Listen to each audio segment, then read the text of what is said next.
Breathe, Phil, breathe. Oh, I'm very happy to be with you all, and I'm very happy it's Friday. What can I tell you? All right, Michaela, so have I just advanced the slide? Mm-hmm. Excellent. Okay. Thank you for your help. I appreciate it.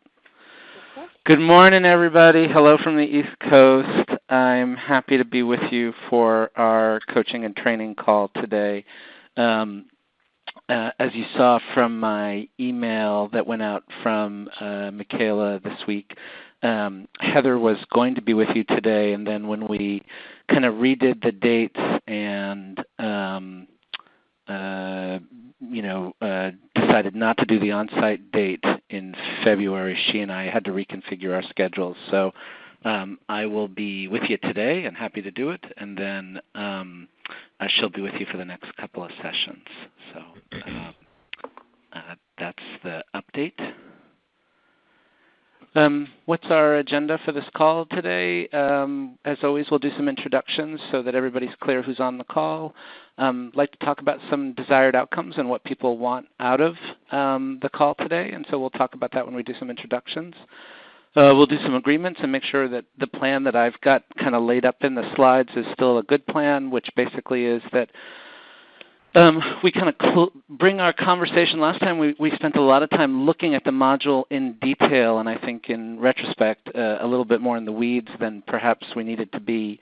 So I want to pull back a little bit and just have a conversation a little bit more about coaching this work and the unique dilemmas of trying to train solution-focused work, less the minutia of what's on a slide. So we'll spend a little bit of time with that, see how much you all have interest and energy for that. As everyone on this call probably knows, I could talk about solution-focused work for a very long time, so I want to see what you're all interested in. And then we're going to back up because we had kind of moved over the work with kids, and so we'll talk a little bit about that, about your training and coaching experiences there, and then we'll make some plans for next steps. And so that's our plan for the day. I think I have this in a slide somewhere. Let's see. And I am just trying to think. It'll come up in a minute for logistics, but I wonder if we should get it out of the way right now. Judy, are you on the call? Yes, I am, Phil. Yeah. Judy, is there a question around the logistics for the June call that we're going to need? Am I right in remembering that we're going to need to tackle that on this call? Yes. For the June meeting? Correct. Yeah. That's correct. Okay. How about this? Let's do some introductions so that everybody knows who's on the call, and then we'll tackle the logistics question. Does that sound okay with you? Sounds great. Thank you. Sounds great. Okay. All right, folks. So, I know this sometimes takes a little while, but we have a nice long time with each other, and I think it's good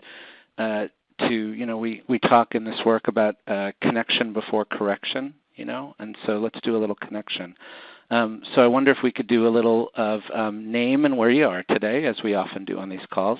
One thing going on in your life, personal or professional, you're at least a little proud of, And then one thing you'd like to get out of our conversation today, either about solution-focused inquiry or working with children. So something, when we say goodbye 3 hours from now, something you'd like to be able to say, I'm leaving this conversation with. And I can't remember if we started from the south or north last time, but as a contrarian in general, I think we should start from the south. So can I ask whoever feels like they're in the southernmost part of California to say hello and to start some introductions for us? Well, this is Peggy. I'm in Lompoc at my dining room table looking out over a beautiful sunny day here in Lompoc. Glad to be in my own place. In terms of things that I'm proud of, I guess I'll relate that to the call today. I have been, over the last couple of weeks, really focusing in on the use of reflective inquiry as a coaching strategy. And I've been working with groups within my county to help them to really do some intentional analysis of their relationships with youth and caregivers and parents that they are visiting with, kind of in the context of a quality home visit. And I'm just so profoundly amazed, and I want to first of all give a shout out to Andrea Sobrato, who really sort of reoriented me to the importance of the strategy. But I'm just amazed at how miraculous the use of these kinds of appreciative / reflective / solution-focused inquiry is in the process of people learning. And so for that reason, for me, one of the things I hope to get out of today is really talking to and listening to people around their coaching experiences related to some of this early integration or some of the integration of the materials from solutions-focused inquiry and working with kids. Hopefully that wasn't too much.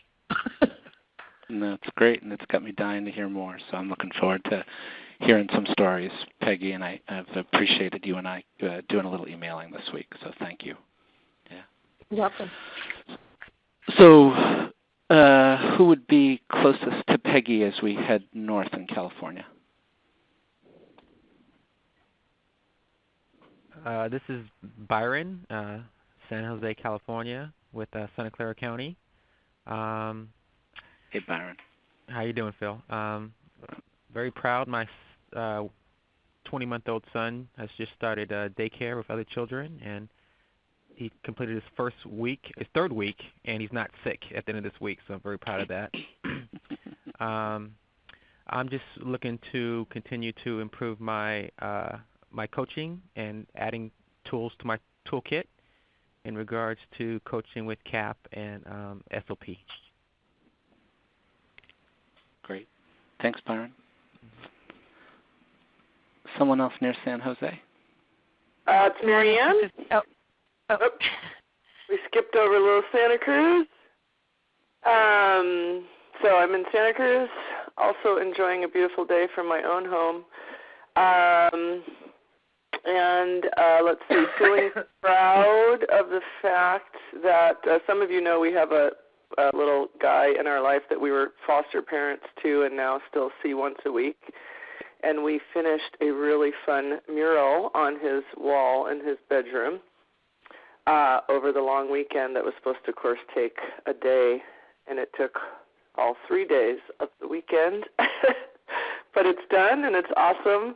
And as far as what I'm hoping to get out of the call today, I think just, every single time, Phil, especially when I hear you talking about solution-focused techniques and appreciative inquiry and all the myriad ways in which we can both use them ourselves and encourage other people to use them, it just activates one more neuron, and I'm able to fold it into either a training or a coaching session or something. So just getting things reinforced again. Great. Thanks, Marianne. Sure. This is Pat Smith. I'm in Three Rivers, California. Again, I'm sitting here by the river, looking out over the river here, and it's a beautiful day. Shouldn't you be sitting by Three Rivers?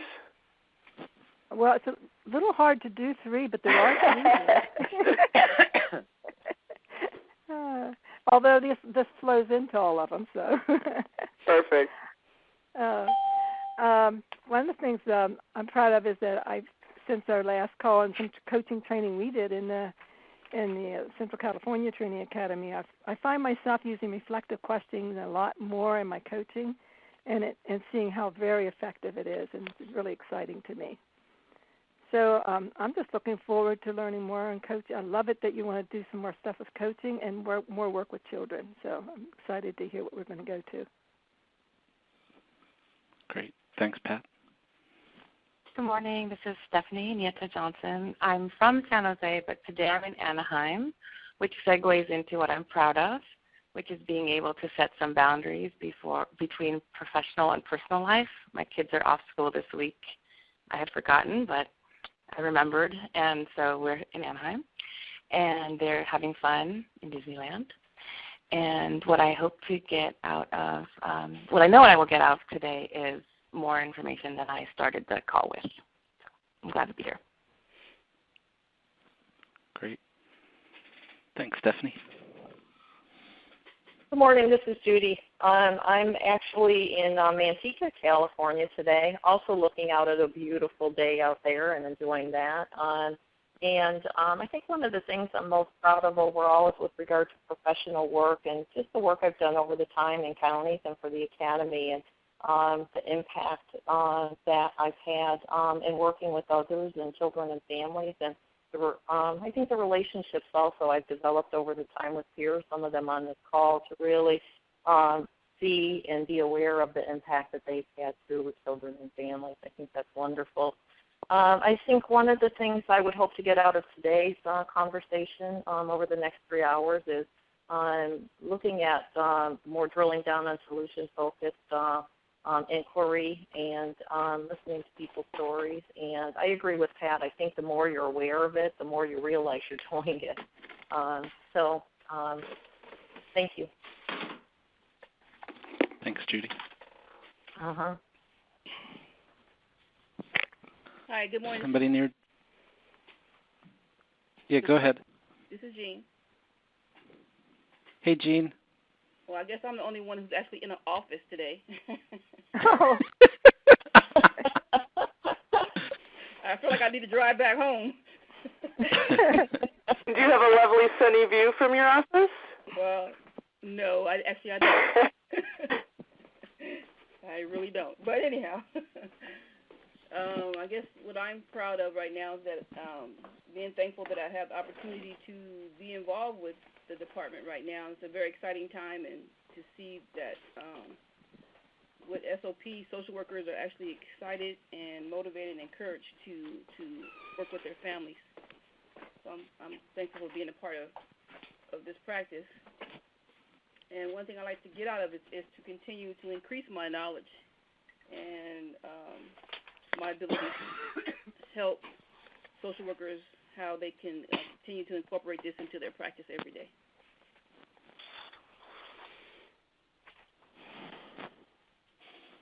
Thanks, Jean. Good morning. This is Andrea. I'm looking across the street at my neighbor's house at all his garbage cans that he doesn't ever bring in.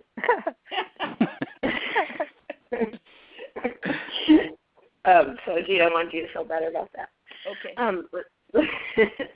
Okay, let's see. I'm sorry, I've lost my voice, but I think I'm proud of. Yesterday, I was in a meeting with a little gal, 16 years old, who is on runaway status and is she sort of surfaces once every couple of weeks or so, and we had her on conference call and we had her granddad in the room, and we facilitated a tearful please come home conversation, and she agreed to come home, and we continued to work with the grandpa and, how to receive her and how to make sure she stays and what she needs to stay. And it was just really, really amazing to be part of that. So though I'm certainly not taking credit, I just feel proud to be in this work and be proud to be part of a field that works with, healing families. I'm really proud of, I guess, maybe it's a little bit big picture for me this morning. One thing I want to get out, I wonder, I'm going to be listening today to what's beneath or beyond the use of the solution-focused questions that I'm familiar with now. It seems like it's much more than those questions. It's certainly more of an approach, and I'm going to be listening more for that today, so I can make sure I'm stating on something even firmer, as I coach this module or coach the practices. So that's all. I'm sorry, I sound like a very old man on the phone. Sorry about my voice. No, that's great. Thank you.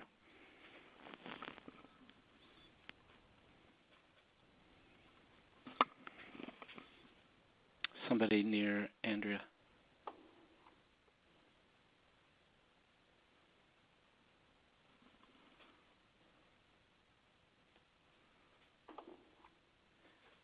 Anybody who hasn't introduced? Should we move to the Bay? Start. Yeah, I think we're pretty close to the Bay, yeah. Okay, so this is Margie. I have a cold. Andrea, I hope I didn't give you my cold. God, what a gift.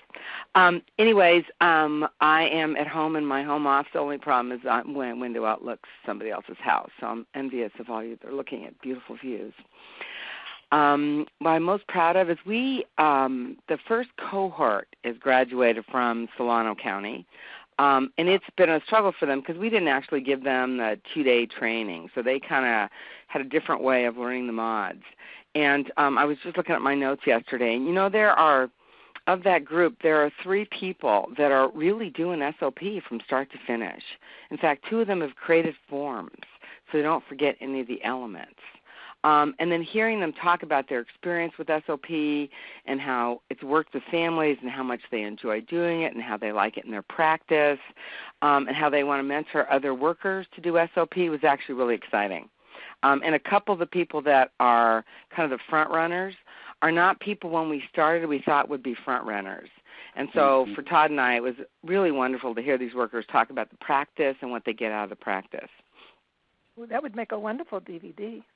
Yeah, they were great. I was just kind of floored. I was like, wow. So they sent me all their forms. I said, send me the forms. I want to share them with the state. You totally should. I think probably people on this call would love to see them. Something you want to get out of this call today, Margie? Sorry. I, like Marianne, just love to hear you talk about solution-focused interviewing.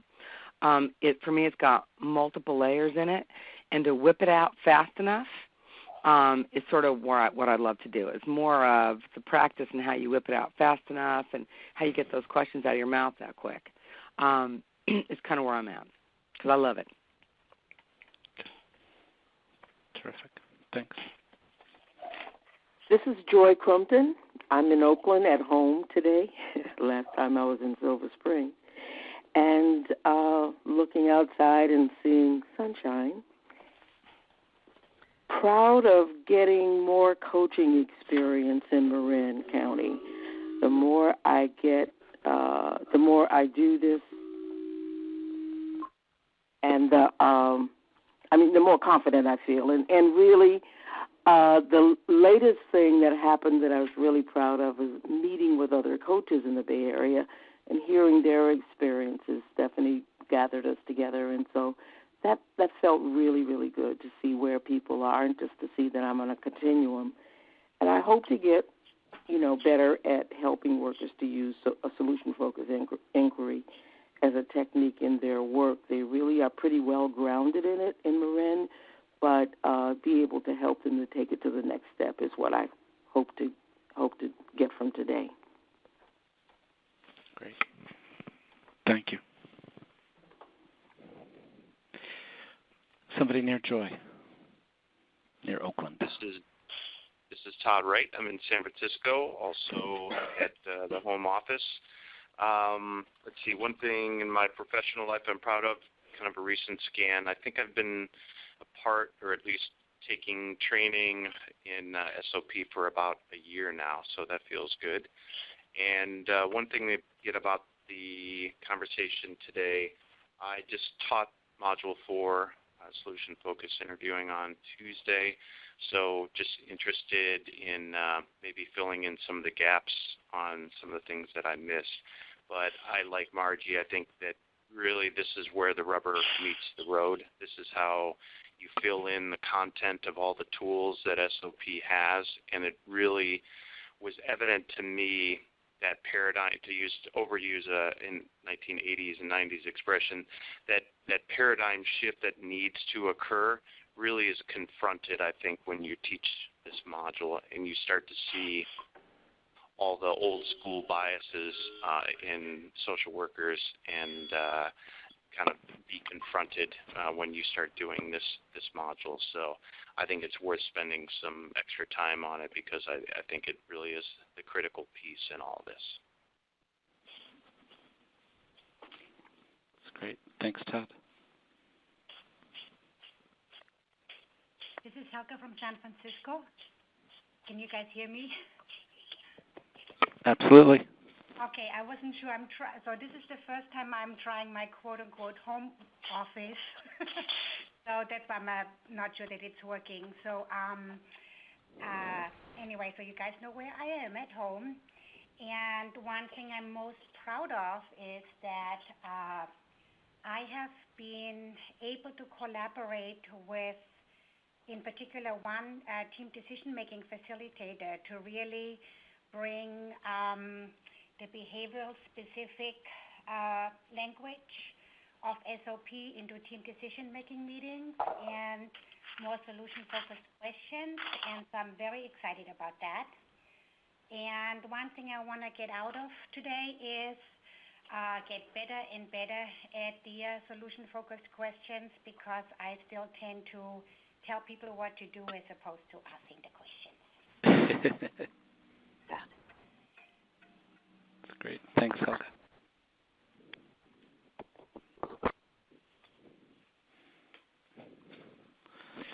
Good morning. It's Veronica Piper Jefferson. I always try to wait to make sure we've covered the Bay Area, because after that, that's usually my cue. So I'm in Fairfield, also in my home office. What I'm most proud of recently is I actually got up this morning and exercised. I've been so out of whack with that, so it felt really good to go outside and walk in the nice weather. In terms of what I want to get out of the call, it was nice to hear Helga's voice, because Helga, I heard about your TDM yesterday from the TDM facilitator, and I was so excited. And our conversation was also around solution-focused questioning and using them, but really want to help in my coaching staff or learners be more reflective just about solution-focused questioning, not so much the technique, but how in and of itself it is an intervention, and having them be reflective about the multiple ways it just changes dynamics of the relationship. And for this particular person who's a TDM facilitator, how it just really changed. It felt like the entire outcome of a particular TDM meeting. It's great, Veronica.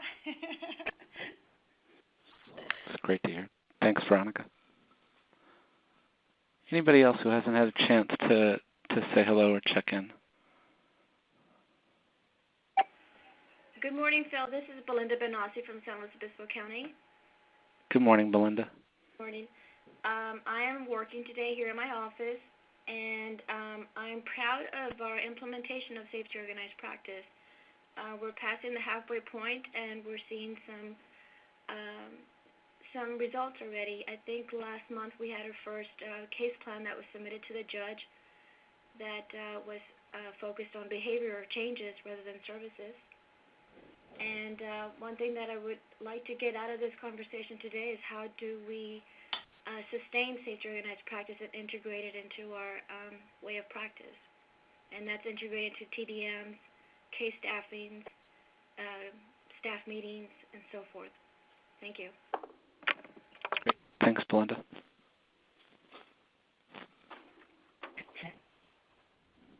Anybody else who hasn't introduced themselves yet?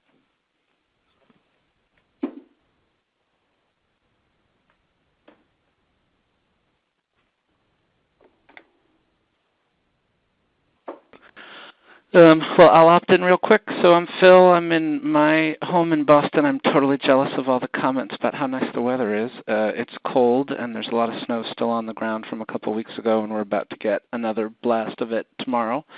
It's fun to see, and I actually had a very good time sledding with my son a couple of weeks ago, but we got 2 feet of snow in 24 hours, and so everyone would know how that goes is it then takes a long time to kind of unpack and get yourself moving again and get your cars dug out, and roads that have 2 lanes really now just have 1 lane, and roads that have 1 lane really have no lane, and so we're still trying to manage that.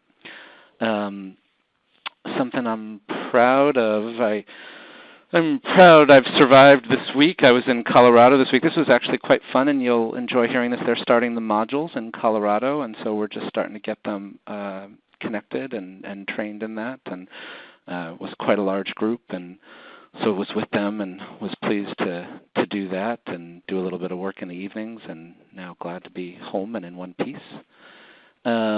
And something I want for this call is just to be able to get you all what you want. So we'll see how I do, but that would make me very happy if that could happen today.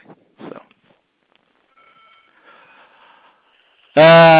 what's our purpose? So, just a quick review. I think our purpose is to try to look at this material with a 201-301 lens. We've talked about enhancing your comfort and knowledge with the modules, but I think in particular creating a venue to discuss unique dilemmas and adaptations, whether it's delivering the content or in coaching, and an overall opportunity for you to reflect on yourselves as trainers, as coaches, as professionals. I think this is going to fit given what I've heard your hopes were for today, but desired outcomes that I understood was that we'll have talked about solution-focused inquiry and working with children. I didn't hear a big push for the working with kids stuff. I heard a lot of stuff about solution-focused inquiry, so maybe what we'll do is we'll spend the next hour until we would normally take a break on solution-focused inquiry, and then let's check in as a group and see where we are. If people want to make a switch at that point, we can make a switch, and if we've got energy to stay with the solution-focused inquiry, we certainly can choose to do that. One of the things I'm going to be really interested in, and we'll move to this, I thought of as a way to start in a little bit, but I'd love for us to do some talking with each other about high points and low points, stories of how your coaching and training this material has gone, what's working well, and what are the challenges that you're encountering. And I think it is through the telling of those stories and the naming of the dilemmas that come with them that perhaps we can do some learning from each other today. So that's my hope for the desired outcomes today.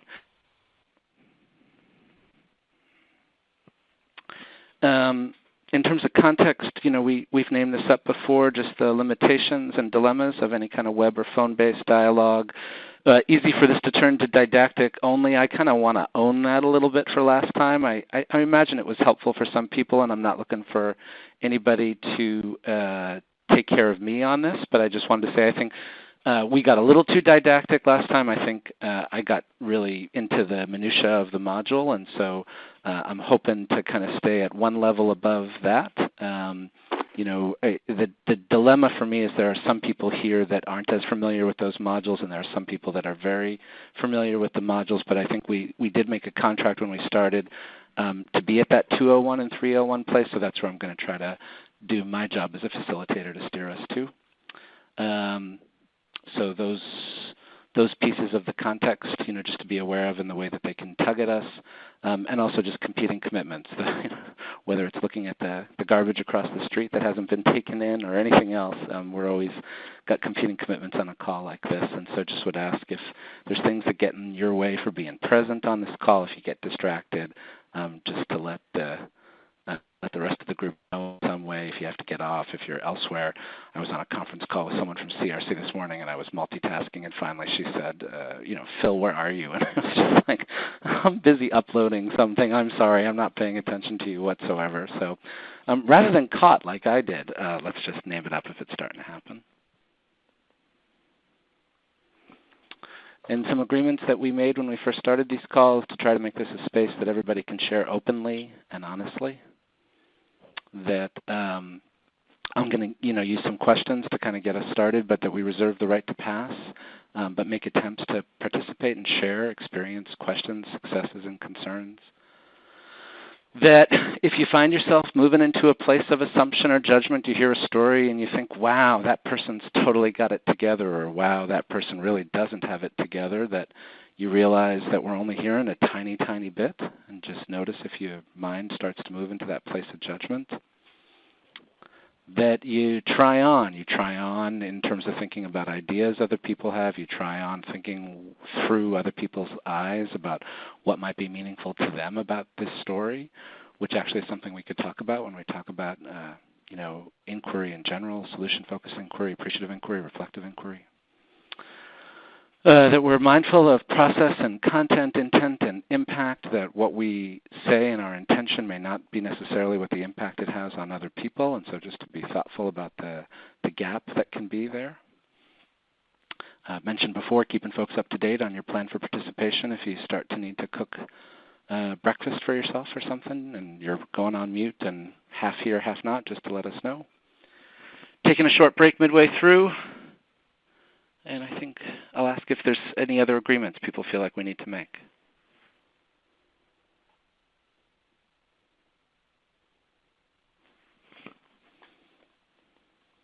Okay. Anybody not here that should be here, that people just want to call out and be thoughtful about how we're going to get them to be connected? I know that my colleague from Santa Barbara County, Nancy Filkins-Russo, has participated in these webinars, is not able to be here today. She and I are excited about moving forward with CRC and the Central Academy to begin implementation in the early summer. So she couldn't be here today, so hopefully we can get her the webinar link for the recording so she can listen in. Yeah, that's great. Thanks. And Michaela, we are recording. Is that correct? Michaela may have stepped out or be on mute, but I'm pretty sure. Yeah, sorry about that, Michaela. Three out there. Yeah. So just in case anybody is unclear about that, we're recording this so that people that miss this can catch it. Anybody else that you wish could be here that's not?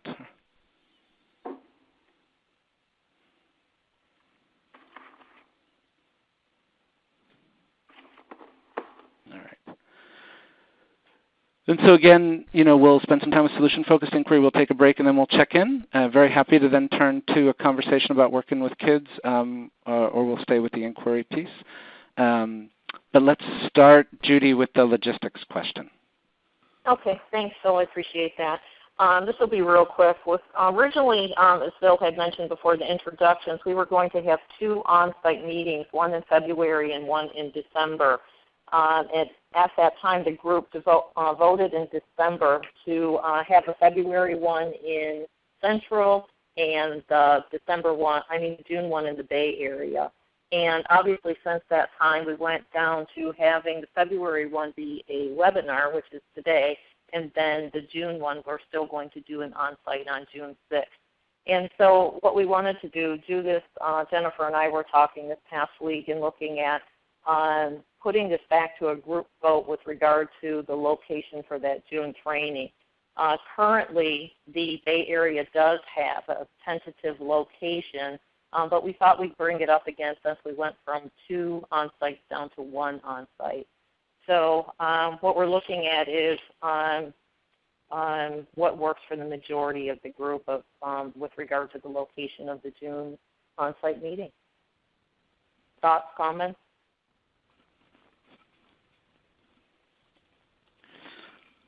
So the Bay Area works for me.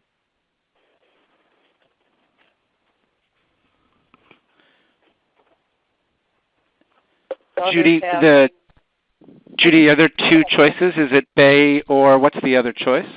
Well, really what we're I guess the other choice would be a central location for everyone, as opposed to the Bay Area location. So once again, it's a conversation about what's central for everyone.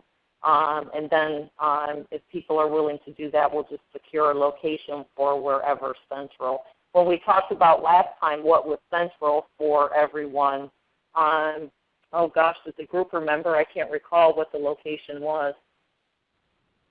Was it Fresno? No, it wasn't. Was it Fresno? I know we have people like Peggy coming from Santa Barbara area, the Bay Area, people coming. I feel like I remember we got kind of really caught up in what would a central location be and kind of having an absence of figuring that out, or did we work through that? I don't know if Marianne, that's a good question. I don't know if we really worked that out or not. I think when we had 2 locations, we said, okay, we'll do one in Fresno. Yeah, that's what I remember too. I don't think we ever figured out what a true geographical central would be, or if there was even a place that had a site that we could get together in, because it All right, That's what like my on the map, recall was. I feel like it wound up being like Manteca or something, and then we realized that maybe we don't even know anywhere we could meet in Manteca or something. Mm-hmm. I am wondering if even I would consider two things. One is, even if it's not central, there are certain locations that people can get much quicker to by flying.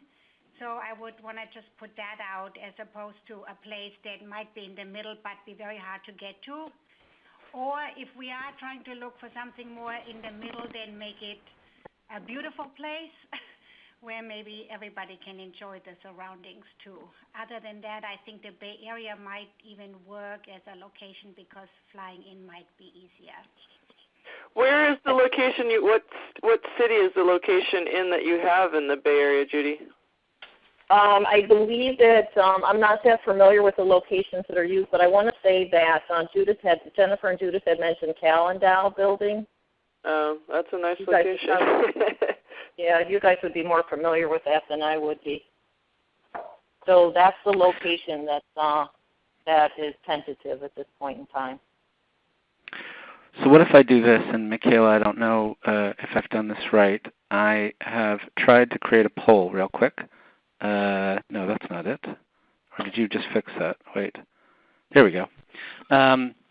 So I think this is what we're talking about is do people feel like they're comfortable with just kind of saying that we should do the June 6th meeting in the Bay Area, or should we try to find some other central location, kind of TBA, to be determined later? So if folks want to try to go ahead and vote, we'll see kind of if we can get a consensus of some kind.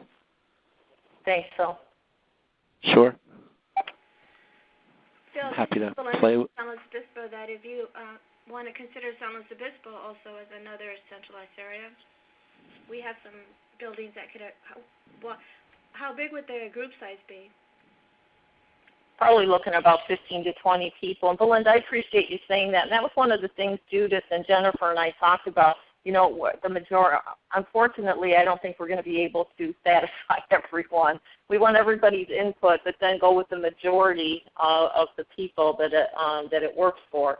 And I think that we're looking at, participants and where are the participants coming from.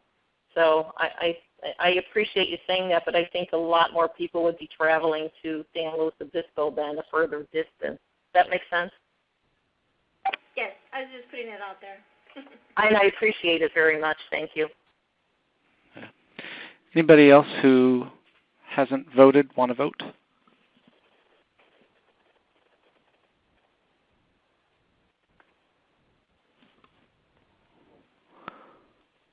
All right. So we had 11 responses, 9 of which said the Bay Area, and now we're up to 10, and 2 of which said a central location other. So and we still have, the polls apparently have not closed. But Judy, does this give you what you need? Yes, it does. It does. It looks like the majority of the people are saying in the Bay Area. So I'll take that back to Judith and Jennifer, and then we'll firm things up and let people know within the next couple of weeks. And Michaela, I'll be in touch with you with regard to this too, okay? Sounds good. Okay, thanks so much, Phil. Thanks for everybody's voting, if you will, and input. Appreciate it. Thanks, Judy. We're looking. I know Heather and I are looking forward to seeing y'all in person in June. So let's say something about solution-focused questions, and then let's do a little reflection ourselves. This is a slide that will be familiar to many of you. We have this in the 3-day presentation. We have a version of it that's in the modules. When we first start talking about solution-focused inquiry, it's really something that we offer as a technique, as a tool, as something that you can make use of and see results with. And so we kind of picked out these 5 questions. There are really endless arrays of these kinds of questions. And And one of the things most of you would have heard me say many times is that what distinguishes in many ways, although this probably doesn't capture all of it, these kinds of questions is that they're questions that are not just simply about gathering data. They're questions that invite reflection, right? So, a data gathering question, what's one thing you're proud of is like if I was gathering that, although that's really an invitation to reflect. Also a more straightforward data gathering question, what did you do yesterday? Okay. A question that invites reflection might be a little bit more of the what are you proud of, or how did you do that? Like if we had gone from the pride question into some details, how did you accomplish that? Who helped you with that? Like a question I could have asked all of you, you could just think to yourselves right now on the what are you most proud of? Who would be proudest of you that you were able to do that? Whether your goal was a professional one, the thing you talked about that you're proud of, whether it was a professional accomplishment, a personal accomplishment, who would be most proud of you? Who would be most pleased? These goals, these questions, they elicit memories, ideas, thoughts, feelings, most importantly, reflection. And I have felt like this is a good way to teach this when we start, is to start with these 5 questions and to kind of teach this as a strategy and as a technique. And, I think I hear from some of you, and Andrea, you called it out, and so I circled it when I was taking some notes when you were all checking in. This is bigger than just a technique, right? We could call it an approach. I've known people that have called this a worldview. I don't always think that's how I like to lead a training, how I'm going to introduce you to a new worldview. That doesn't always go over so well. But I know that's how I think about it, right? And again, as we were kind of thinking about as you all were checking in, I was thinking about like if I was going to describe this as a worldview, how would I describe it? And Michaela's got the mod lined up for me here. I just want to show you these 2 slides. You remember this part of the training where we've kind of given the Cheryl story, and we make this point about the importance of listening for the empty spaces. What is the history of protection? Andrew would say there's always some signs of safety. My teacher, Michael White, used to talk about what he called the absent but implicit. When like most often when we think of something absent but implicit, we think about a problem. We think about something that's not working. Michael used to invite us to do some thinking about what were the strengths, the resources, the commitments, the relationships, the hopes, the dreams, the skills that were absent but implicit. And in this example, which is a very simple example in a lot of ways, we often talk about, so Cheryl was off her medication. It means that she was once on her medication. And we could go even deeper. It means perhaps that she had a commitment. We don't know what the commitment was exactly, a commitment to care for herself, a commitment to care for the children perhaps. We're not sure. You don't want to read too far into it. But, you can go even deeper. So we could replace, I'm not suggesting you do this in your teaching, but just like in your own thinking, you could replace the what is the history of protection to go even deeper. Where are her commitments, hopes, dreams, values? What is it we can be listening for in these empty spaces? And to me, the reason I'm just showing you this is this to me starts to take us away. I'm going to put that 5 questions back up in a second just so we have a placeholder slide here. But this takes us away from just thinking about this as a technique with 5 questions or 10 questions or 500 questions, and more into that idea about this is really a worldview. And Todd, you also teed this up when you said you feel like when you get to this mod, this is where the rubber starts to meet the road for some people. I think that's probably accurate. Excuse me. Here's another phrase from my training. We used to talk about this as double listening. That I'm always listening to a story, reading a referral when I'm having a conversation, I'm listening on a couple levels. I'm listening really for what we could say is like the left side of a map or framework, the harm, the danger, the complicating factors. And I'm listening for the right side, for safety, strength, and commitments, resources, hopes, and dreams. Peggy, it sounds like you have a story that fits this. I'd love to hear it. Yeah, thanks, Phil. I was working with a group day before yesterday, and as I mentioned before, we were doing reflective questioning learning lab related to engagement and quality home visits with caregivers and youth.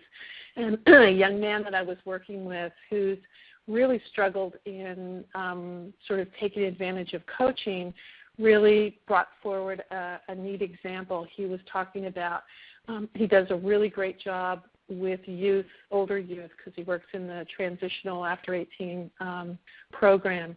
And he brought forth a case in which he was working with a young woman who he says, I just don't like her, and she doesn't like me.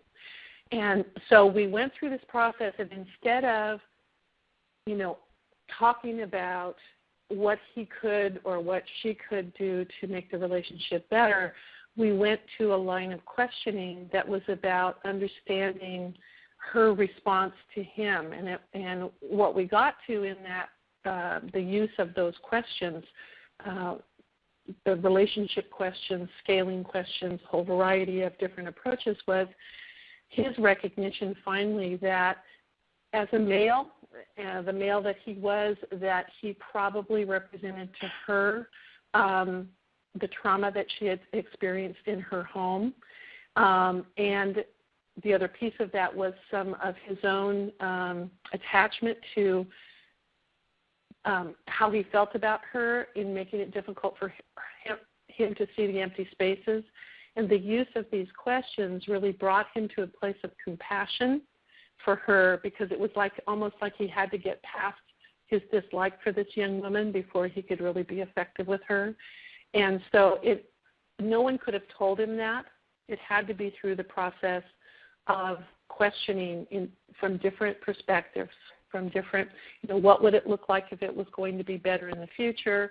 What would she say about your relationship, so on and so forth? What would another worker who's watched your work say about your relationship with youth, and how does it compare to this youth? All of those things got him to a place where he could look underneath the like versus dislike to understanding the trauma focus. I don't know if I've expressed myself well. I think, you have for me, and it's exciting to hear. I was wondering if I could ask you a question. Just was there a moment in your work with him where you said something, a question, did something that you think in particular really contributed to the shift? So perhaps it's like the tipping point metaphor, but was there a particular moment that, as you're thinking about it now, stands out where you noticed that he was beginning to see these empty spaces a little bit differently and shift the way he thought about his client? I would say that the shift was, first of all, we had to come up against a wall. We had to come up against a feeling of resistance that I recognized that the questions and it was a small group of people that I and others were asking him were pushing him against a wall. For me, getting that message and stepping back and then beginning to, I don't know exactly how to say this, but recognizing that the resistance meant that there was some unknown piece of information, and how could I go about asking a question that might get him to that place? So I don't know if that answers your question in terms of what I did versus what I felt was a resistance that got us stuck, and then it was a stepping back and saying, there's something I don't know. And so then I began to ask the question, what was the nature of her experience, who were the people in her life, so on and so forth, and that allowed him then to get to that place. Yeah. Thanks, Peggy. So I'm interested if people have reflections either on Peggy's story or questions for Peggy, or this idea that I'm putting out here of kind of double listening, listening for kind of what we could say the problem-saturated story, and listening for, a story of strength, of exceptions to the problem, listening for a story of safety, of hopes and dreams, of commitments. And particularly what's striking me, Peggy, about your story is this notion of I couldn't have told it to him. I think sometimes people confuse solution-focused questions, appreciative inquiry, reflective practice as kind of like a cognitive reframing. I'll just take the story and let me show you the strengths, right? And it's not that that's not an unhelpful practice at times, but it's quite a different thing to be told something versus to be asked questions that kind of scaffold you and your thinking into something different. So, just the difference between saying, that the daughter was really scared to saying, if the daughter was here right now, what do you imagine she'd say about what happened? Just how different that is and how it takes you on a journey. So just curious if people have questions or other reflections about this piece of kind of listening for the empty spaces, or about Peggy's story, or perhaps somebody else with a story to share.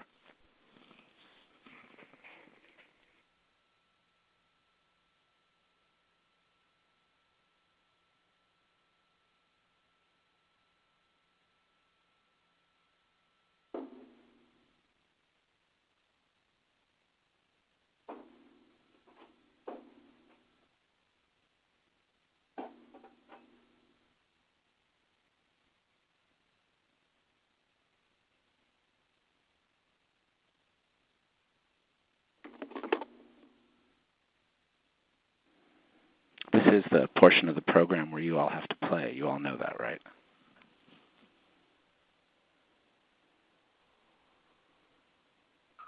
And Phil, can I just call that out just in terms of the recognition of the difficulties of this particular venue, especially for you as a facilitator?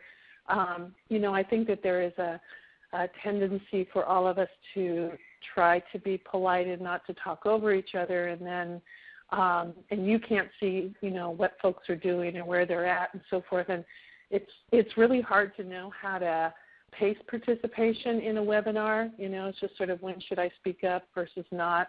And then I know the agony of being a facilitator, because it's really hard to know, is the silence about people who are just ready to move on or whatever. Yeah. No, I appreciate it. I think the word agony wouldn't be the right word for me, although I know what you're trying to say. But it is.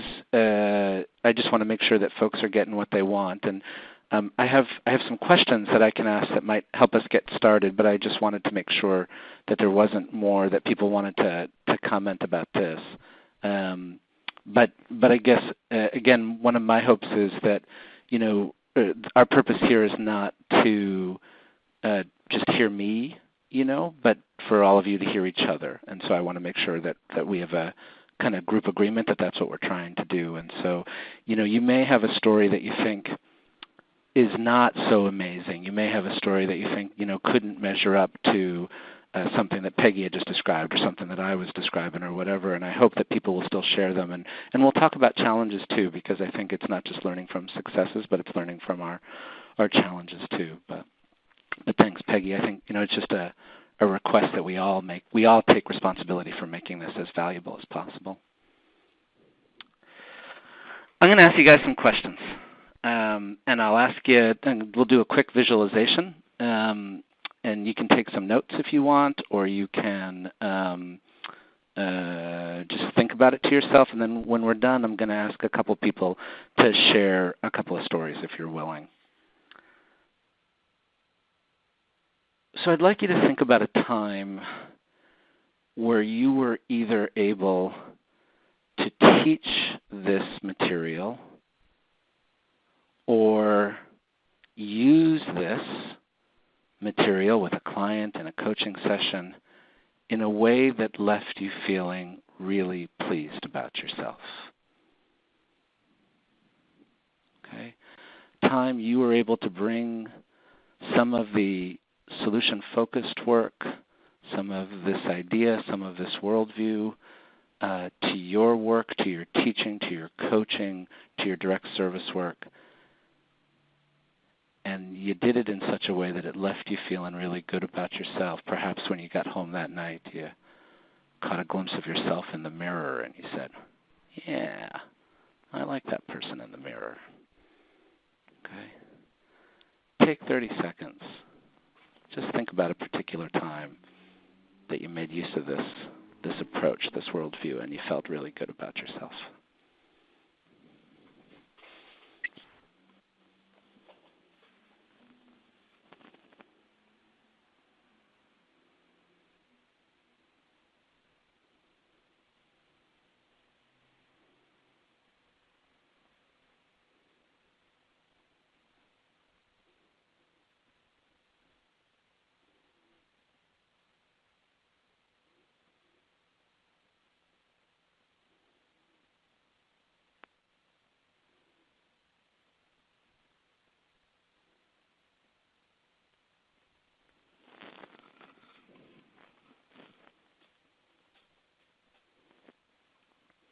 Okay, so that's the first image, and I hope you have a sense of that.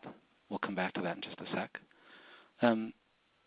Now I'd like you to think about a low moment, a time where you made an effort to teach this material, to coach this material, to use this material, to engage it. You were excited about it. You thought it would be valuable.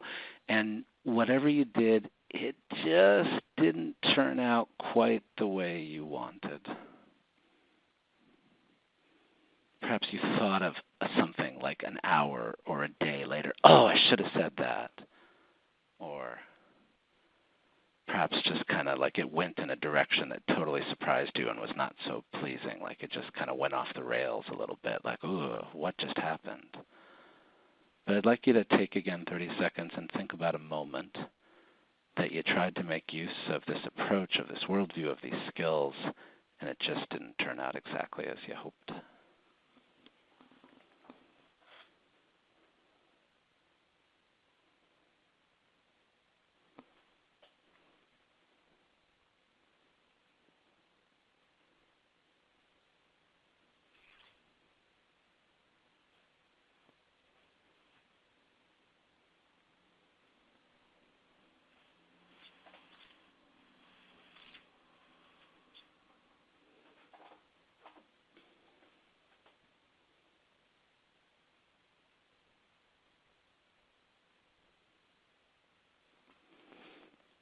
So my question, as you might imagine or guess, is what are you learning makes the difference?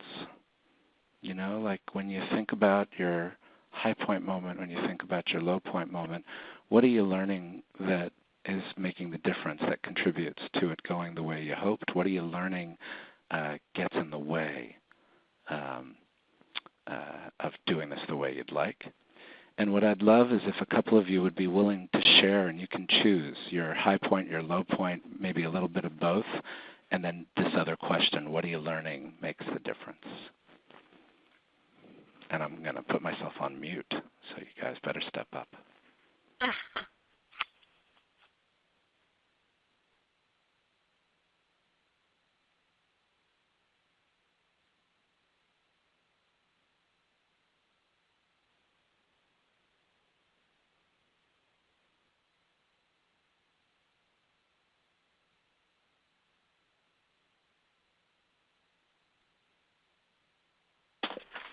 Okay.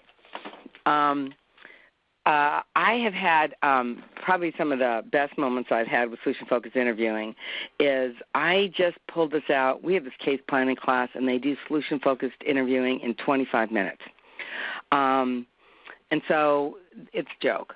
So I had this, and I had a room full of ER workers, and I had just read L.A. County's thing about how ER workers aren't trained well.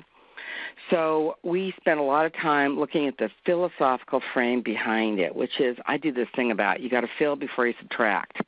And talking about looking for what's working in a family and the belief system that an ER, you should ask those kind of questions, not just here's the allegation, here's what you did. And they had a few examples of cases where they were so stuck in the parent won't own it, and so they can't move any further, that they couldn't see anything else in the case. They couldn't see any other details in the case. They couldn't see any, sort of like Peggy's comment about, they didn't like the parent because they were so pissed off at the parent for not owning it. And then I had two different experiences with a case. In one case, it really helped her see the things the family's doing right. In another case, the worker was just shattered by having to remove these kids and the family being really pissed off at her. But on the other hand, the worker had actually done the right thing. So kind of helping the worker see that this is her job and it's hard, and asking a bunch of reflective questions on her practice, which it worked well. When it doesn't work for me is we've trained this, Todd and I have trained it, stand up in front of the classroom, they're like, yeah. And then you do an activity and they just don't get it. So, for example, they'll ask a scaling question, and the question out of their mouth is, okay, Mama says she's a 3, and they'll say, how come you're not a 5? So they say it in a way that they sort of miss the gist of it, the heart of it. And so for me, it really is a way of thinking in a philosophy. And are you all there? I'd lose you. I think I got disconnected. Okay. Anyway. Keep going. Okay, so, and then, and I've talked to some other people about this. If you don't buy the philosophical frame, the questions don't work. So if you really don't like these people, or you don't think that they have strengths, or you're not looking for the strengths, you're not playing detective around the strengths, then, they can't come up with the solution-focused interviewing questions. Todd and I were talking about this the other day. They have such a hard time with acts of protection. Mama's got a house, Mama's got whatever. But they can't really tell you the details of this family's life around what's working well. And so so for me, that's been the struggle and really disheartening. And for me, it's the solution-focused interviewing. It's parallel from my own experience. If we're not coaching it, talking about it in their face all the time, looking at the philosophy around it, taking a look at, so what's working, what do you see work in the family, what are the exceptions to that behavior, if that isn't a constant, then they have a really hard time applying it to practice. And even if it's a constant, if their philosophical frame underneath it all is that these are bad people that they're out to bust, then it's really hard for them to get it. And so then sometimes I feel like I'm going back to the beginning, and which I did with this great set of ER workers around, who families really are, and trying to get them to see them as a, I always talk about it's a prism. Part of it is the bad thing they did, but what about the other parts? And you got to see all the other parts before you can understand the bad thing they did. And if they don't go there and they get stuck in the bad thing, it's really hard for them to use solution-focused interviewing in a way that actually works, because the questions come out really punitive. It's almost amusing. That's mine.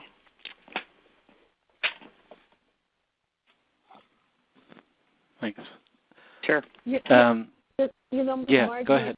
If I can just say that, one of the things I think about is you're talking about that when you're trying to teach solution-focused questioning as an it, and I think we talked about this a couple, 3 webinars ago, a technique versus a way of being with people, that you're right, it's really, it always comes out bumbling and awkward and probably missing the point.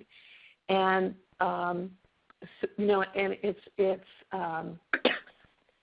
how do I come into my connection with those individuals who, like you say, don't maybe have that hope for the family or that belief in that family.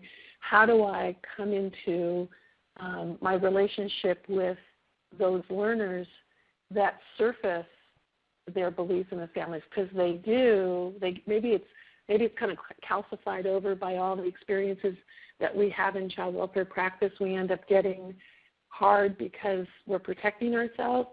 So, as a trainer, as a coach, how do I ask a question that surfaces in them there, or helps them to recognize that they do believe in these clients, because then I think that gets us to the next place for them to be able to ask the question in a format that makes a difference. Boy, and it's incredible. Peggy, I think we lost you right at the end there. I was hearing you right up till there. I was just saying that, and you can't do that in 25-minute segments. I think you're fading out, or my phone is fading out. I'm not sure which.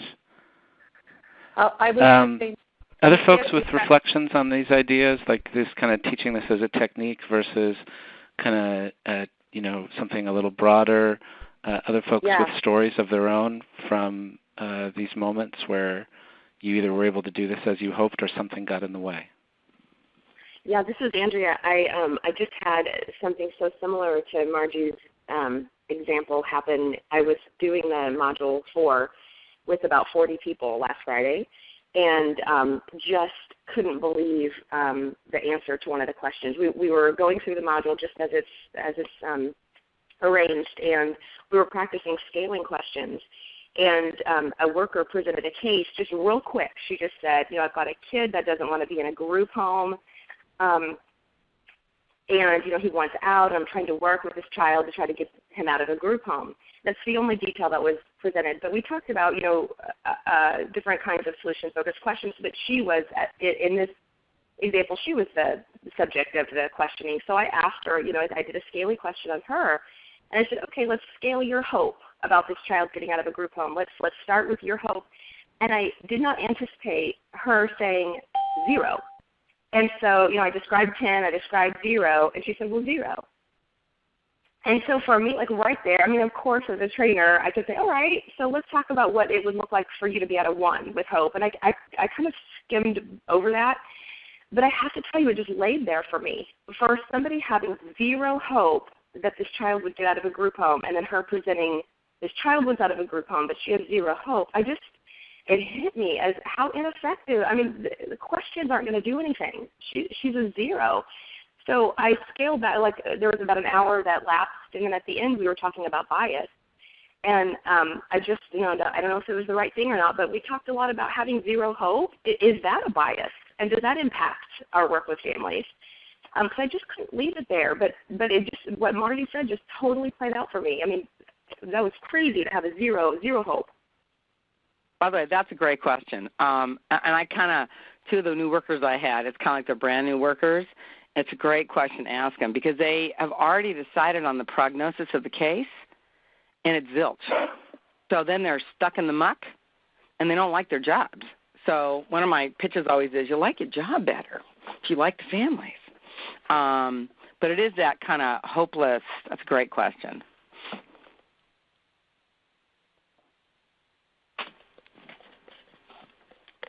Well, but it's it's interesting too as I think about it because of course run up against that same thing, and I do think that that's a great conversation to have about hope and how that relates to bias, by the way. But I think so. Of course, that trying to create that foundation of strength-based practice as being sort of the foundation for the rest of this. But it's really complicated because I see workers, new ones, old ones, kind of, it's a self-protection thing they have because if they have hope and then the family doesn't succeed, I've seen people not being able to separate that out from their own sense of their own effectiveness or their own sense of coping and survival in the work. So it gets really, I think, involved with how people try to manage, the difficult, challenging work that we have. So if you have no hope and they do something, well, great. But if I have hopefulness and they don't, and the family doesn't, do whatever it is that we want them to do, I've seen workers really struggle with that. So it's tricky about how to unwind it all because of the ways in which people use these strategies, I think, to protect themselves a bit too. That's come up a lot in my classes lately. It's been very interesting to talk to them about. they own it. It's theirs. And so if the parent doesn't do it, it's personal. Yeah, exactly. Painful.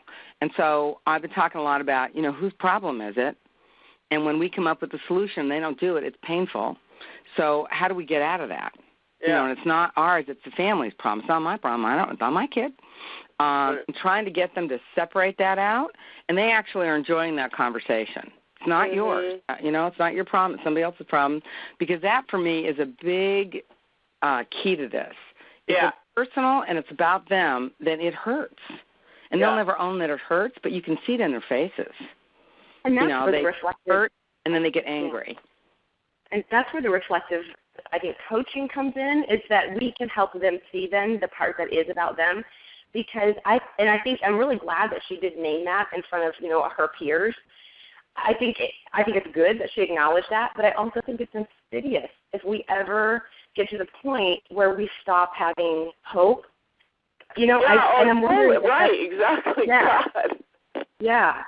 But I think that's where you feel like, the rookies have the hope, and us veteran social workers that have been around and we're successful and we really get it and we can do the job well, we don't have to have as much hope because, and I think that there's kind of a sophomoric acceptance of hope, but that hope kind of goes away the years in the field that you have.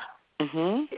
We work in a profession where hope, or at least in the counties I work in, where hope has been equated to naivete. Exactly. Yeah. Yeah, I think this is actually a really important point, like in terms of thinking about our relationship to hope. And, especially you think about SOP in general, solution-focused questions in particular, you are this idea of double listening even, right? And that there's a history of protection. You're working on a belief, right? That there are some strengths, resources, acts of protection, that there could be a different kind of future.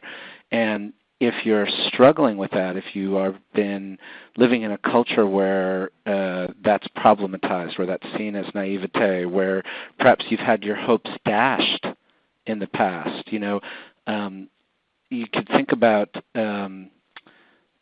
cynicism as a lack of hope, but you could also think about cynicism as an experience of hopes dashed. Mm-hmm. I came into this work and I was feeling oh so hopeful, and I've just seen so many things. And so it's not an absence of hope perhaps, but it's just almost like a piece of self-protection. I don't want to keep getting hurt by kind of hoping for this and then seeing it doesn't happen. Andrea, I had a question. When you were speaking, my phone, I don't know if it would happen to anybody else, but my phone was blitzing a little bit. Can you say what did you do with the worker, if anything, that you felt good about around? It sounded like you did something around this question of hope when you began to notice that she wasn't holding much hope. What did you do next? I did not glare at her and lean in like I wanted to. So I just went into kind of a mechanical next step, like, okay, so you have zero hope. Well, let's talk about what, the scenario would look like for you to be at a 1 on that scale. What would you need to see happening? So I just, I went to the follow-up questions, just, I deferred there. But it lingered in the room. So at the end, we had a really healthy conversation about lack of hope is also a form of bias. And we talked there for about 30 minutes at the end, and I think it was a good conversation at the end. But it didn't really put her on the spot as much because it had been an hour, that had gone by. And then I also talked a lot about, to my colleagues and just sort of reflected a little bit about how I could maybe change the way I invited folks to scale hope and maybe gave them a little bit more preparatory thinking before scaling up. Maybe it was a little too risky for me to do right away. So I don't know. Can I quickly jump in, because what it brought up for me is that just how the workers are often hopeless, that nothing will change. The families are just as hopeless.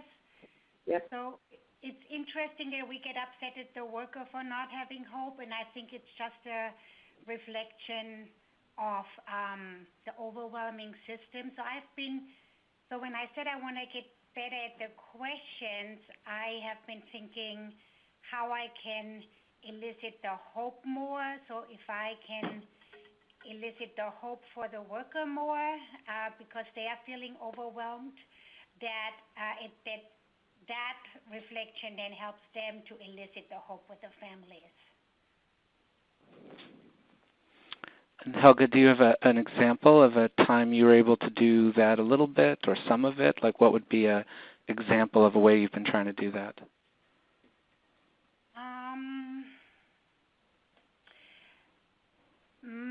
Well, I don't know. It's kind of like a general approach that I use, and my unit makes fun of me because they say that I see hope even where there's no hope left. I don't know how I should describe it.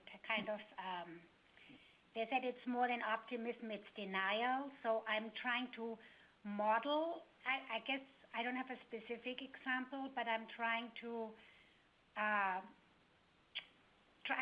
model it. I think somehow things will work out for them in their work, and what's helping me in it that my program manager is somebody who kind of models that, so I have a hope that for me it will work out in my own workspace.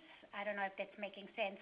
So instead of, like, the workers are often overwhelmed with the rotation and too much work and the logistics and the court, so I often focus on how there's hope in that area, which then maybe translates to the families. I don't know. I don't know if that's making sense or not. Well, what did you say? What are your workers? They have they what do they say about you? You said. Beyond optimism, it's denial. It's a joke. Yeah. And so, like, even in the face when you instead of saying this is hopeless, denial is a part of optimism, maybe to an extent. I don't know. It's a joke. Yeah. I thought I heard somebody trying to break in with a question or a comment. Sorry about that. Yeah, I was. This is Veronica. That was a very interesting conversation just about workers and just feeling sort of hopeless and mostly overwhelmed. But I just wanted to piggyback a little bit on something Peggy said earlier about that workers. I believe most workers feel like there's something that's working well with families. They're just not absolutely sure how to frame questions in a way to unearth that. And I'm trying to approach coaching in that way, as in modeling that in terms of my work with the worker, of feeling like we're entering this coaching session and I have an overall belief that you have some very valuable skills, that you are hopeful and expecting great outcomes for your families, and you're here in this coaching session trying to find ways to better do that and do it consistently. And so I think one of my original hopes when we started the call was how to really help workers be reflective about that in this practice. And I was just thinking about a TDM facilitator yesterday who's a very skilled, experienced TDM facilitator. And one of her, we've been working together for a while, one of her frustrations is that when workers come to TDMs with their minds pretty much already made up, feeling sort of hopeless, there's no way this family's going to get it together. We might as, why are we having this TDM? It's kind of like check the box. Let's go ahead, file this petition, and keep it moving. And that in the middle of a TDM, she was describing how the workers just very clearly laid out all their worries, all the risks, all their concerns. Everything was basically just ready to go to court, and how she asked a solution-focused question and not realizing how that changed the tide of the meeting. And her question, I guess the family just came back to the attention of the department as a family of 5. Helga, I'm sure you know the case. But and her question was, well, this case just closed not too long ago. What was working well at that point where the department felt that the family was doing well enough to close? And she and the TDM facilitator asked that, Veronica, or the social worker? The social worker asks, and the TDM facilitator asks that of the group. Okay. And she kept talking. I was like, whoa, slow down, and asking her what made you pose that question? What were you seeing? What were you hearing? And she talked about, I just saw the mom as the worker was sort of listing all the concerns and how she was just sort of withering and backing away. You could just see it, just feeling sort of dumped on in that moment. Although there were very legitimate concerns, of course. And so debriefing that with her in a way and asking, so what did you see about the mother? And then what did you notice from the worker and the supervisor just by posing that question as opposed to making a statement about why are we dumping on this mother? Why are we only focused on the harm? And she didn't realize that she had asked that question and how it changed the dynamics of the meeting. So I see workers doing great work and helping them realize that they're doing great work and helping them acknowledge how it changes relationships between them and this facilitator and that worker and the supervisor, how it helps facilitate a different conversation and dialogue with that worker and the family, and how it really impacted how she described it, the outcome of that meeting. And so my challenge is just really helping workers slow down and amplify the good work that they're doing and how to make it a consistent part of what they do.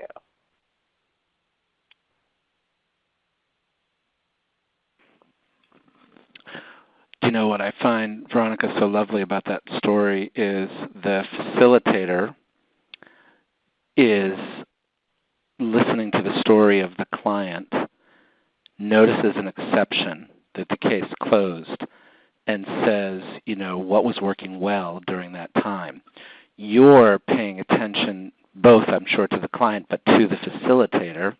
You see that she's asked that question, I think it's a her, and you ask her, how were you able to do that? You're watching her skill set and looking for exceptions in her practice, right? You're double listening to her practice, both to kind of what would be a traditional practice and then what are the exceptions, what are the moments she's stepping out into some new ways of practice. And so, this is where I've always, we can talk parallel process. I also always love the way John Vogel talks about it. He says it's not parallel, it's exactly the same thing. It's the exactly same practice. Absolutely. What I'm curious about, and I'm not sure if people want to, where people want to go from here, but it's just, I'd love to hear some stories and thoughts about kind of these moments with the workers that you're working with. What are you finding is helping them? Because, one of the things I also caught, Veronica, that you said is she didn't even realize that she had done this, which of course is often the case when you're practicing something new. So what are you finding is helping to kind of invite people to reflect on those moments, and where are you running into your challenges when you're inviting folks to reflect on their practice this way?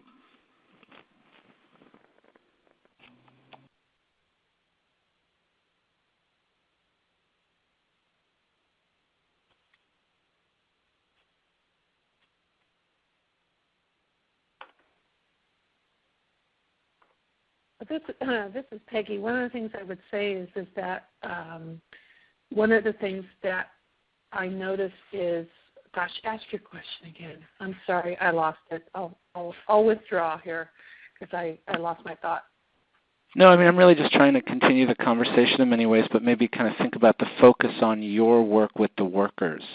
So in your coaching around solution-focused questions, around double listening, around helping people to develop these skills, what are you finding is most helping to develop their skills and to helping them notice the moments that they're practicing, and what are you noticing are the biggest constraints or challenges? I remember what I was going to say. For me, it's beginning to ask questions with an openness to any answers that might come forth, that it's about me being not wanting an outcome of an answer, but really accepting what that answer is. That's been really helpful in getting workers to reflect on how their practice is shifting.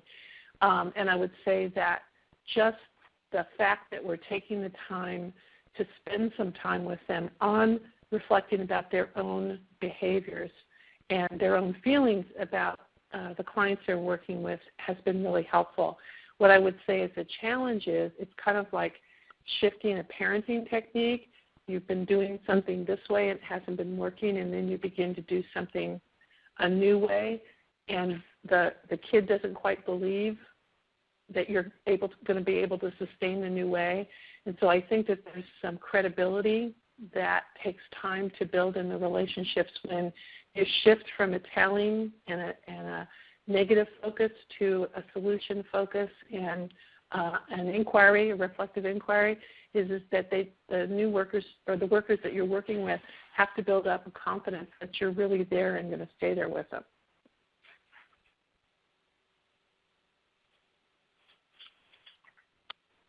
This is Andrea, I find that what's been really helpful in the last couple of months, just in the coaching one-on-one sessions that I've had, is asking workers to first, very briefly, just timeline out the case so that we can see those white spaces between certain episodes of running or being placed or being removed or being returned. It's been so helpful, I think, because the timeline shows more, I think, white spaces than anything else usually. And so just being able to sit with the worker and ask, I wonder what happened here. Who called in that referral? And one case I'm thinking of yesterday, we were talking about that teenager yesterday, and so in the prepping before the meeting with the grandfather, the worker was able to see that it was the 13-year-old who called in the referral on her mother. And so we began to see her leaving and her hitting the streets and her running away as a form of advocacy and her keeping herself safe. She called the referral in on her mother, as she should have, with her mother and her were living with some gang members who were, she experienced some trauma in that household. And so she called the referral in on her mom and hit the streets at the same time. Subsequently learned how to hit the streets every time we placed her somewhere that she didn't like. A couple times she blew the whistle on foster parents that were being inappropriate. So I think for me it's the timeline and then leaning into it and being curious about the full case. And I say that because I work mostly with workers who are in the ongoing units who think that they have a strong sense of the case, they know everything there is to know, and they don't. And so sometimes I think that they can change their perspective just by timelining that thing out. And anyway, it was really helpful. That's been a helpful strategy to me in the last couple of months as I've been coaching.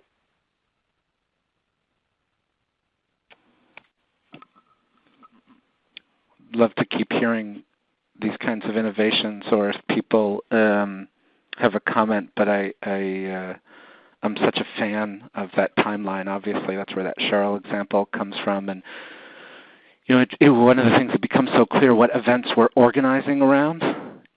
So there's this one particular event, and that's all I'm thinking about, or there's, a pattern of 2 or 3 even, but that's what I'm organizing around, and what am I ignoring? And they may not be balanced. It may not be that it's 50-50, but just that we begin to recognize that there's more here just than the harm, the danger, the worry. That's where we start to move. Margie, you said you liked the double description. I'll just give you another metaphor real quick, and then I'm going to shut up again. But sometimes we talk about this as richly describing. This is a metaphor from anthropology. Anthropologists talk about thin description.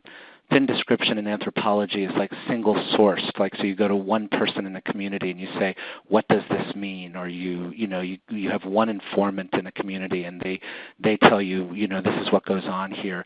And anthropologists say you have to be careful of thin description, because it's biased and it's only from one source. Rich description, multiple voices, multiple stories, filling in the gaps. And so some of my teachers would talk about, bringing that into our work with people, that a thin description of a family or a situation, it's the referral.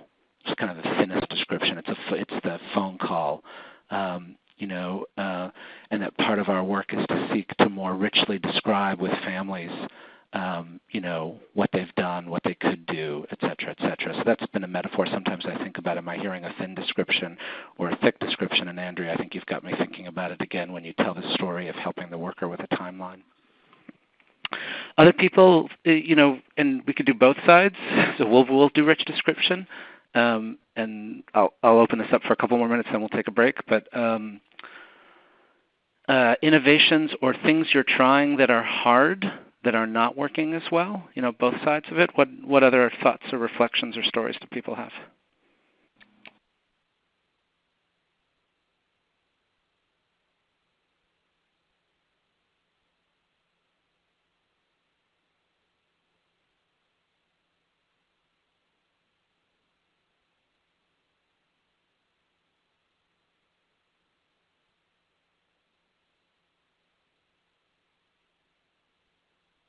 I wanted to mention one more thing that I think is working for me, that when the family themselves or the worker talk about the exceptions and what's working well, I highlight it and I repeat it a few times even, and I say, oh, okay, so that's what you are, and so that often what I find is that elicits more of that response then, and they tell me more exceptions, and so that's something that I have found helpful. So say it one more time, Helga. What is it you're doing? Is it a question or? The family talks about what's working well or talks about the exception to the maltreatment, like the TDM that Veronica mentioned. We were so focused on the father relapsing, and then we talked about that he gets the kids to school every day, that they look well cared for, that he feeds them, how he was maintaining by himself while the mother had left the house. So by focusing on all the things he was doing well, we shifted, so that elicited more of what's working well. So that's the technique that I was talking about. By me repeating that, and maybe even repeating it twice, I'm getting more good information. That's great. There's a doggedness to this, isn't there? Like you kind of have to not let it go. Yeah.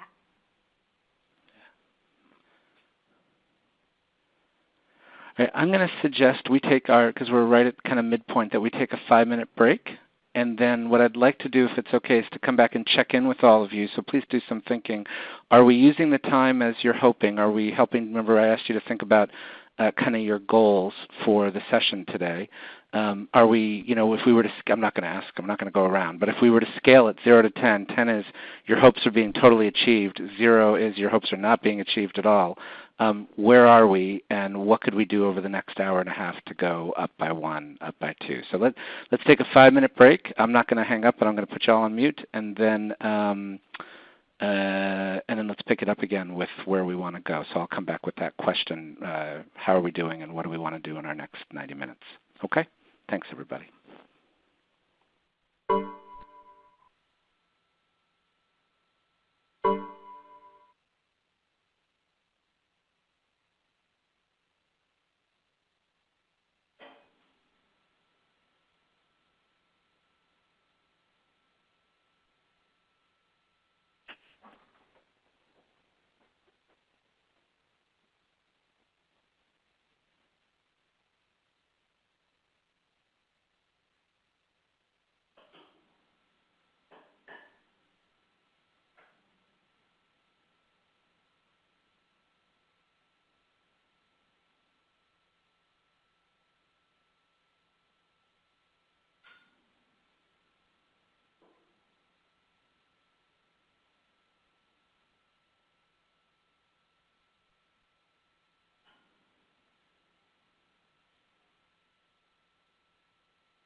So that's about 5 minutes. Hope you're able to take a break. So can I just do a quick check-in? How are we doing? And does anybody have thoughts about using our next 90 minutes? Are we good to go right now? Should we switch? What could we do that would help you to get to your hopes for this conversation today?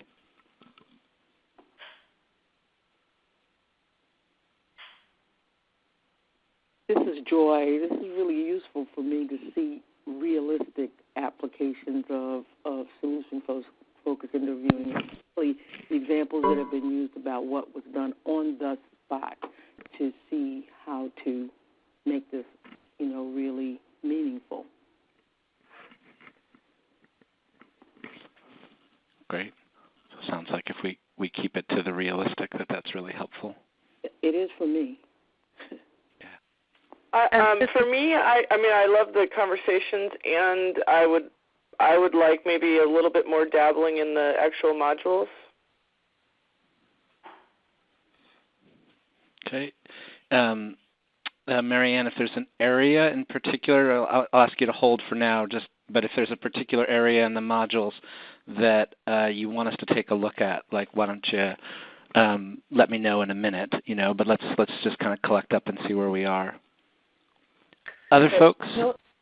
Phil, this is Peggy, and what I would say is the thing that's been really stood out for me today is how important it is for me to think about my own use and application of these questions and the whole piece around promoting worker recognition of their hope and of their belief in families has really been real pivotal for me.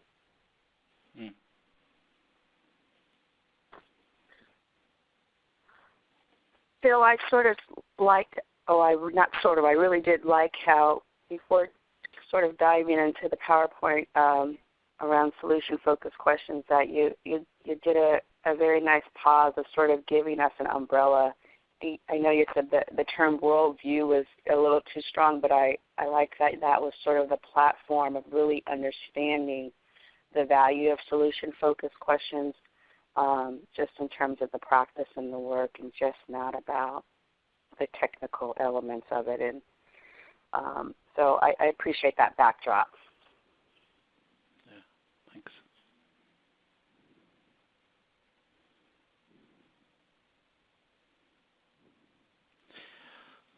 Does anybody have a strong feeling about kind of staying on this particular topic, or is there anybody with a strong feeling of moving towards the talk about the work with children?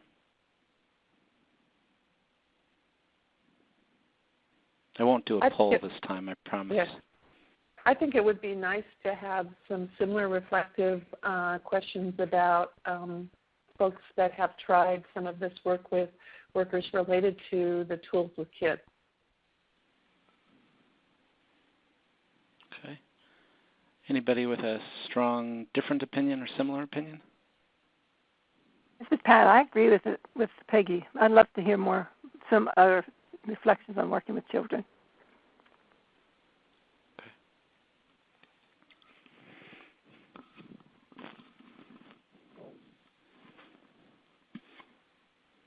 All right, and Marianne, I'm thoughtful about your comment about the mods, and so if there's a particular spot in either the solution-focused mod or the mod with working with kids that you want to highlight, do you want to let us know right now? Is there a piece that would, like if we're going to turn to the working with kids, is there a particular part of that mod that would be helpful, or what's your thought? Well, I don't know. I only have mod 3 downloaded. I'm working on getting mod 4 downloaded right now. Okay. But yeah, so I don't. It's for me, just trying to think about what I'm trying to get out of it. I'm both coaching and teaching the modules, so that's why I asked for that. But even as I download it, I don't think I'm going to be able to. But I'll look and see if there's any particular area. Okay, and just I'll put this out there for Marianne, but for everybody, if there's a part of the mod, and Todd, you had mentioned this too, if there's a part of the teaching that you're doing and you realize, I don't really know what I'm doing here, I don't know what, Karen, Phil, Heather were thinking about at this particular moment, et cetera, please, feel free to get in touch. I really want these to be successful, obviously. And so if there's a technical question, like what are you trying to do here, or this went off the rails, like you don't need to wait for a call like this. Like I just want to invite people to feel free to be in touch, and I would really welcome that, and I mean that genuinely. I want to do something as a quick transition. I uploaded a couple of slides from an old presentation. You folks wouldn't have seen this, but it doesn't matter. This is based on work Bill Madsen and I did, and I know Bill worked with a number of you in the last couple of years or a couple of years ago, and so there may be some familiarity with this, but I just thought I'd lay it out that, you know, a traditional approach to problem solving is we put the problem dead center. And then we, you know, do some thinking, like we ask what makes it strong and what makes it weak, and we think about like, well, what's the cause? Really, that's the kind of way we really think about it, problems is we kind of think causation, you know, like when did it start, and what's the history of it, and what's the diagnosis, how do we unpack it, right? But we get very organized around the problem at the center of our thinking, of our inquiry, of our assessment, and of our interventions. And there's times to do this. Let's also call that out, that this is not an either or. This is a both and, right? But, you know, the thing that I think all of these have in common, appreciative inquiry, solution-focused work, a lot of the reflective practice, is that it re-centers other kinds of experiences as well. It's not just the problem at the center. It's what do you like at your best?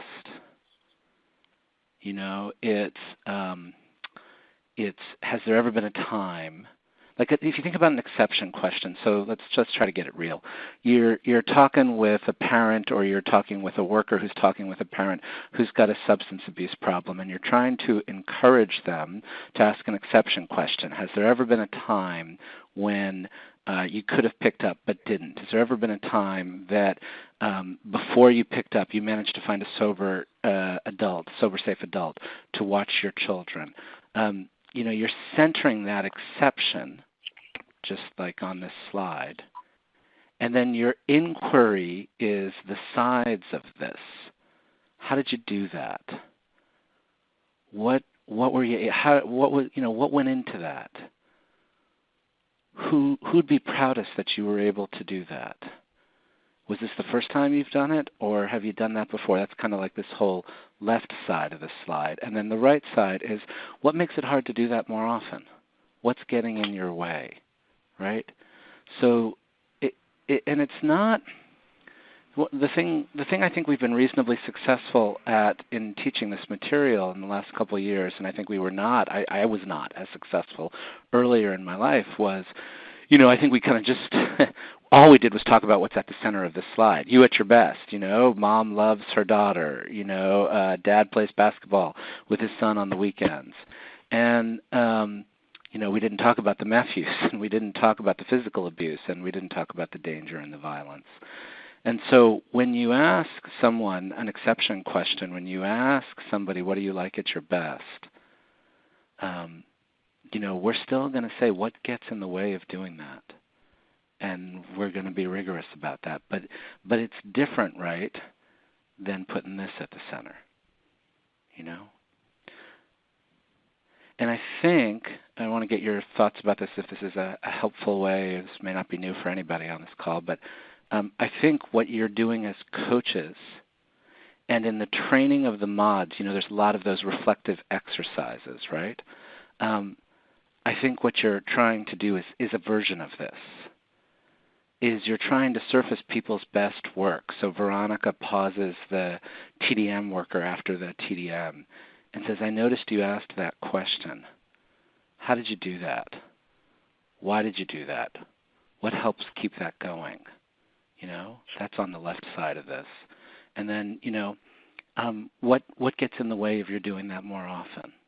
You know, and having some dialogue about that. People have any comments about this, or just any thoughts? And if this is helpful at all, I can certainly get you these slides, these little three. I just pulled them out of my computer. But anybody with any quick thoughts about this?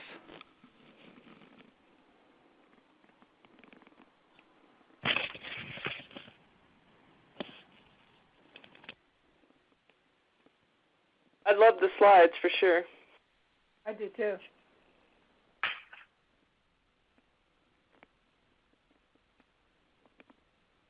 I mean, it's stuff we've been saying, but it's a nice visual for that. Yeah, I agree. I love them. Yeah, so this is Judy. I think it really goes back to what, and like Marianne said, what we were talking about earlier. I think in child welfare services, we're so hardwired, to look at what the problem is and center on the problem instead of looking at, what's best in families at their best. And I think it's really, it's obviously a paradigm shift we're all dealing with so that we can have workers that are motivated, have hope, and continue in that direction to really have better outcomes, and engage families, move forward, and do better in child welfare services. And Phil, this is Andrea. I also I taught the Module 4 last Friday, and I brought in appreciative inquiry as well into that mod, and just talked about coping and exception and preferred future questions, and introduced appreciative inquiry. So it's just maybe 10 minutes on appreciative inquiry, but I associated it with those types of solution-focused questions, and it seemed to really work. So I like these slides being in the mod. Yeah. No, for me, there's the smallest kind of thinnest bit of difference, between appreciative inquiry and solution-focused questions. And if you actually go to the literature, basically what you'll find is that appreciative inquiry grew up in a for-profit consulting environment, right? Those of you that know this, you can go Google Appreciative Inquiry Commons, and you get David Cooperrider's work. And Cooperrider was a management consultant and worked with Fortune 500 companies and developed this methodology. And, Insoo and Steve in Milwaukee developing solution-focused work with kids and families, so parallel developments, but really, basically about a hair's breadth away from each other. It was really just about the application. So I'm happy to hear that you're landing that in the mod. To me, they're very similar. I try to keep the names separate only, just for what it's worth. I talk about solution-focused inquiry when I'm working with kids and families. I talk about appreciative inquiry when I'm working with an organization. That's how I've tried to hold some distinction to connect with the literature. But I'm not, I'm not needing anybody else to do that, but that's how I've made the difference. I think Andrew has blurred this a little bit. He'll talk about appreciative inquiry with clients. It's all good. I don't have a huge problem with it, but I think it kind of blurs something that doesn't need to be blurred. We can appreciate appreciative inquiry and where it grew up, and we can appreciate solution-focused inquiry and where it grew up. And so yeah, I did that. I brought appreciative inquiry in around our system. And so we had done the whole mod on the solution-focused questions, and then we did that exercise about the problem-focused conversation versus the appreciative inquiry-focused questions, and we brought a social worker up who had a system problem, and then we invited someone to use those questions, and then I explained that they were very similar to coping questions and exception questions and yada yada. But it does fit, I think, after some background of the solution-focused. Absolutely. Absolutely.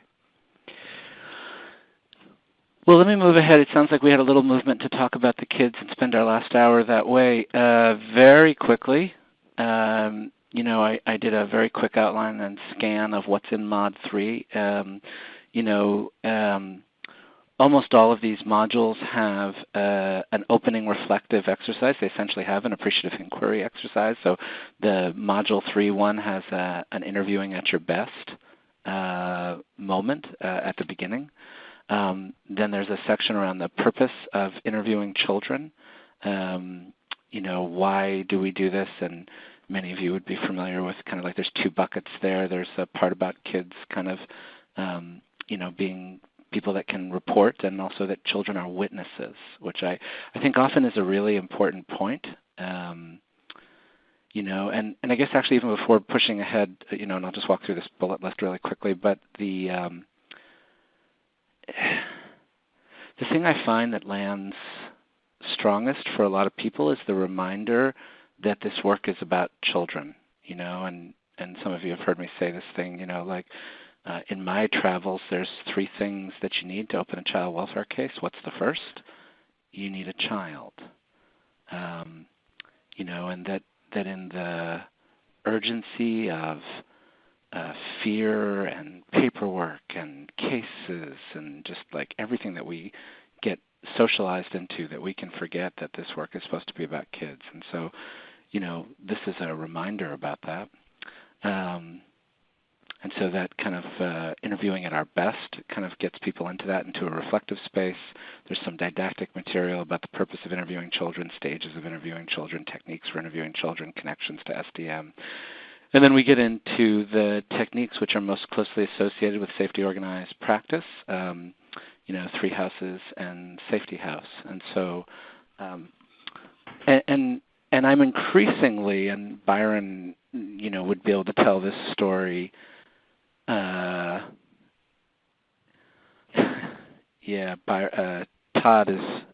I'm going to come to your comment in just a second, and Michaela, you can go ahead and post it.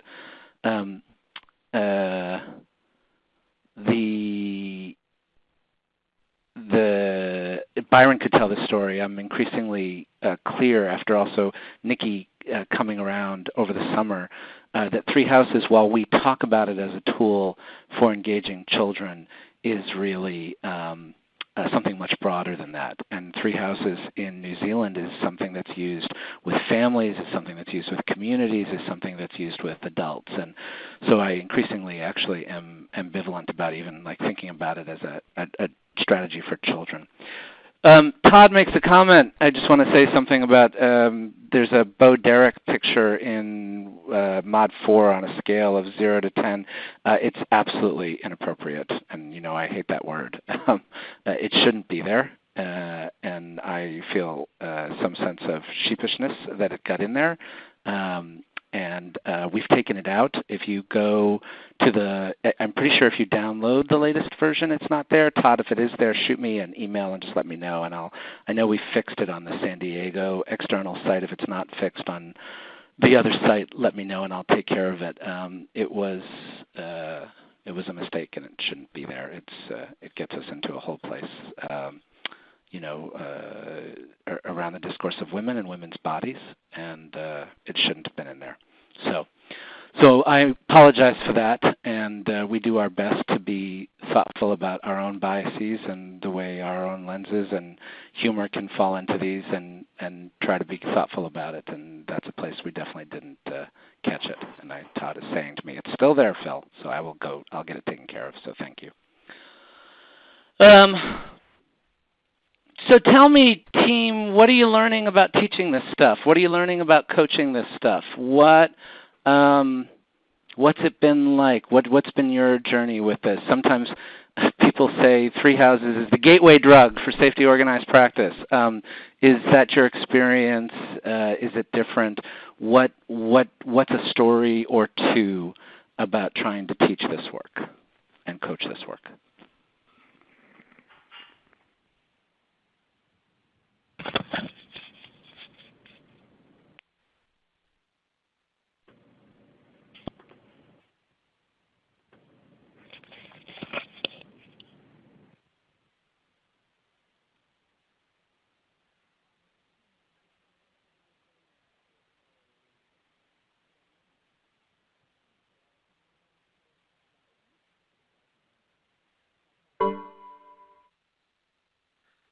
Phil, this is Todd. I've had kind of limited exposure to this in that I've not taught this module certainly as much as Margie has. But the limited feedback that I seem to be getting is A, that workers are very reluctant to use it, and B, they think that it's all time consuming, and I don't think they're using it enough to really see the benefits of that. And I think one of the underpinnings is, I don't know if, this is back to our original conversation, I don't know if they truly value the child's voice in the process because it's been pretty much absent in their prior work. So I just throw that out there.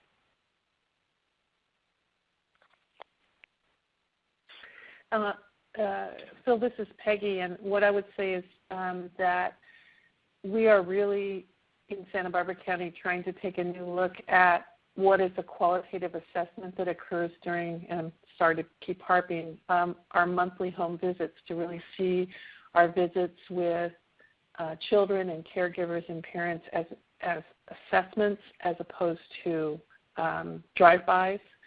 And one of the things that has really surfaced in the conversations with workers is their desire to find ways to explore safety effectively with children in and out-of-home care setting, and that they see particularly the safety house methodology as really a way to get to a place where maybe they had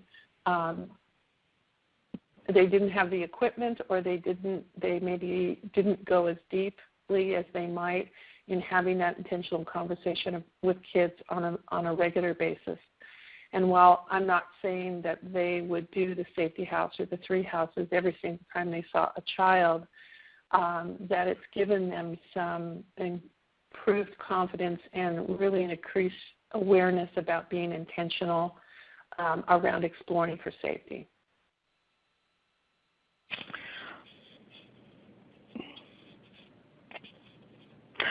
My experience with it has been I've given it to workers really quickly when they talk about an issue in a case. We've talked about it, and it really is based on their own interviewing skills.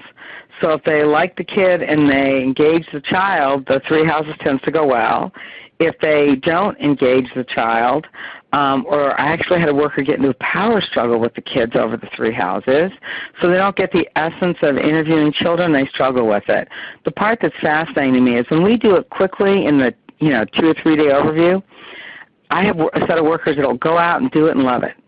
And then you do the half-a-day mod, and it's like they're less likely to do it after the half-a-day mod, which I just don't understand. Or some workers will do it, but they never talk about it, and they don't show you the 3 houses.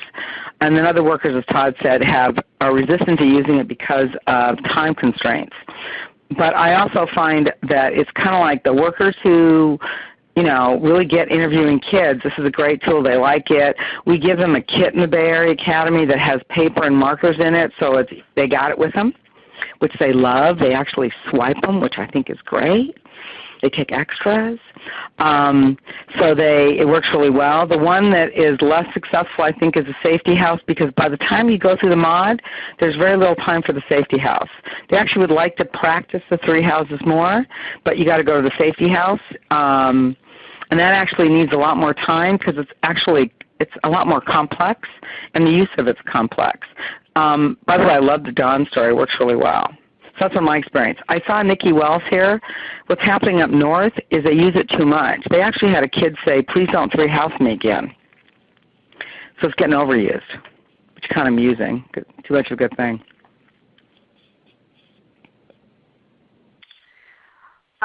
Kind of like Todd said, it is hard to get the workers to try it, and to practice it, just because I think they're in the mindset, I don't want to mess it up, it'll take more time or what have you. And so just trying to find small ways to get them to sort of just step out. And it's once workers have tried it, it's a very nice tool to make the transition not only about the child's voice, but just the transition in terms of engagement even with the caregivers of a child. What I have used in training that seems to work really well is find a few workers who have tried the 3 houses, and whether they found it successful or not, we will actually start a module where I'll have them go into small groups and with someone who's tried the 3 houses, and so they can break up in a small group and ask some questions, how helpful was it, what was hard about it, what did you do? And the workers like to be able to talk to one another and hear directly from someone who's actually tried it recently, what they wish they would have done differently, what they gathered from it, what they learned. And it goes so well, it's hard to break them up from that discussion. So I've done that in 2 different counties, and they really like to learn from each other and each other's experience.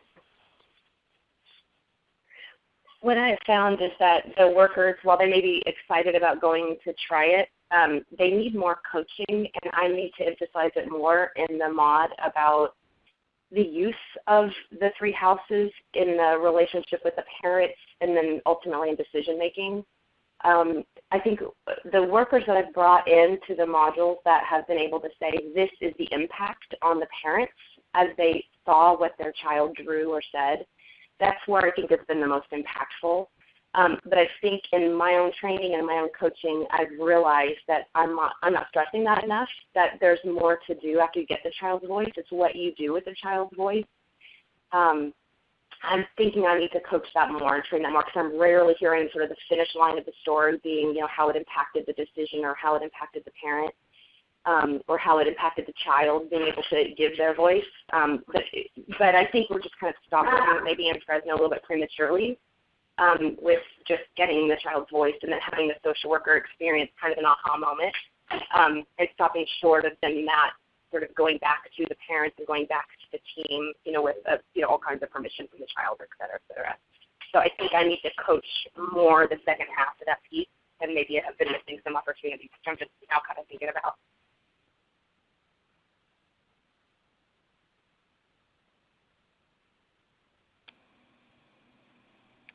I have 2 workers in my unit who are using the 3 houses fairly consistently as an interviewing tool, maybe the last 6 to 9 months.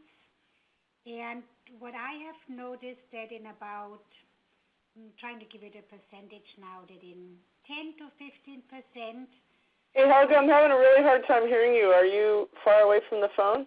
No, I'm trying to be right there. Can you hear me better now? Can you hear me? A little bit better, yeah. Okay, sorry, I don't know why it's weird now. That with the workers who have tried to use it in my unit consistently for the last 6 months, they have had amazing results in maybe about 10%. And the other 90%, their interviews have not, they have had to do their traditional quote-unquote interviews to really add to it, and the 3 houses have not worked so well. And so we haven't really had time to really reflect on, what's made the difference in the ones where, they have made a big difference in terms of the family or the interview outcome.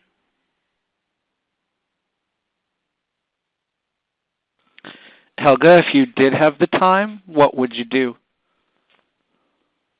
I would be able to ask more detailed questions, when it worked, what did you do, how did you ask the questions?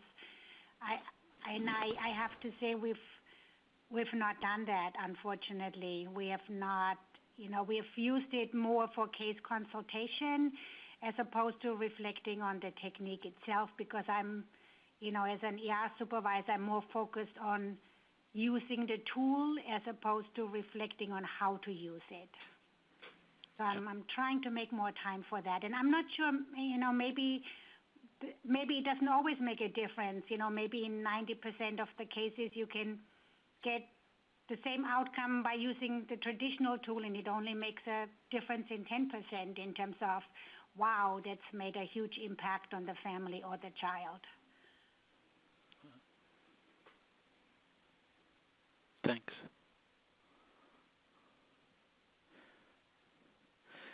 So I think there's a bit of a theme I'm hearing, and I've got a few things I wrote down, but I want to ask a question. This idea that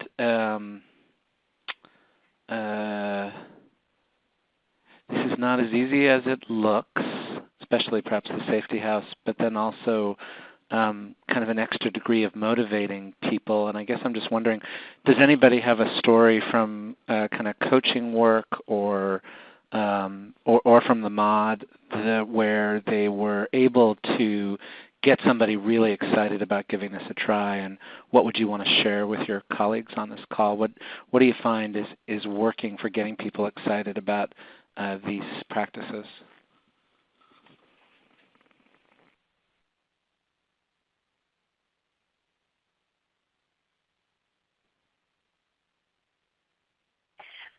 Well, I have a story. It's a little old. Maybe it goes back 3 months or so. But we brought in to the 3-day training, a supervisor and a social worker who had used the 3 houses. And the way that they used the 3 houses, a little girl had drawn a picture in the House of Worries she had drawn a picture of car keys. And apparently around removal, Mom had driven a truck erratically. She was intoxicated, and the little girl was in the car and was really, really scared. She's 5. But so in her House of Worries, she drew car keys. And this, sort of in a parallel world, the mom has, had been progressing through, all kinds of services and treatment, and they were heading into Court FM, and 3 houses was done by a brand new worker just coming out of the 3-day training, and the car keys was in the House of Worries, and she showed the mom. And the mom started crying and was very, very impacted by that drawing, and didn't realize that her little girl was still worried about what could mom do if she grabbed her boyfriend's car keys and jumped in the truck again. Like, could that still happen? And so it was a little bit of a breakthrough with the mom and the little girl. And so the social worker was able to facilitate the mom saying, I will never, ever do that again, and I can see that you're still upset. They had a great conversation as a result of that. And I think that story has impacted, I think, the work more significantly than just the going out and trying, the 3 houses trying to bring the child's voice, because it was kind of, it came to fruition that child's voice connected in mom, and then the child and mom were in a different place as a result of the 3 houses. So I think just you're triggering me to think through the stories that we bring to the 3-day, and the coaching really needs to continue on into, how the child's voice does impact the rest of the case or the parent or the direction or whatever. So that worked. To answer your question, that worked when the social worker and supervisor shared that story. I think that was a really great story to feature. Yeah, I want to know, thank you, Andrea, if other people have stories. What Andrea's got me thinking about again, and it's something you've all heard from me, is that I think increasingly, as much as you can circulate these stories within the counties and agencies, jurisdictions that you work in, the material, the 3-day or the mods, they're good, but I think it's much more impactful not seeing, that 3 houses from Massachusetts, but actually seeing and hearing a story about what kind of difference did it make for the person, right down the hall from me. And so as much as that you can circulate those stories and, those videos, one of the things I was talking about with the folks in Colorado this week, and that I think I've said to many of you is, carry around your phones with you that, will record video. And when you're doing a coaching session and somebody has a great story, ask them if you can film them telling the story. And if you need to do the stuff you need to do to get permission to do that, please do that. Get permission, figure out what you're going to do, ask them to tell the story in a de-identified way, all that stuff. But be on the lookout. Like they're the exceptions, right? That's the double listening in the implementation work that you're doing. And so collecting that up and thinking about how to circulate that purposefully, I think, is a really important part of this work. So thanks, Andrea, for reminding me of that. Other people with either a reflection on Andrea's story or with your own thoughts about how have you responded? What have you done that you felt good about in terms of engaging workers in coaching and training to trying these things? I've had the same experience that Andrea's had, which is it's the outcome that's really powerful for them. So when workers talk about families crying and really understanding the impact of the DV or addiction, those have been really powerful stories. And so, like Veronica, I have people talk about their experience with the 3 houses. The other piece for me is that the 3 houses is fun.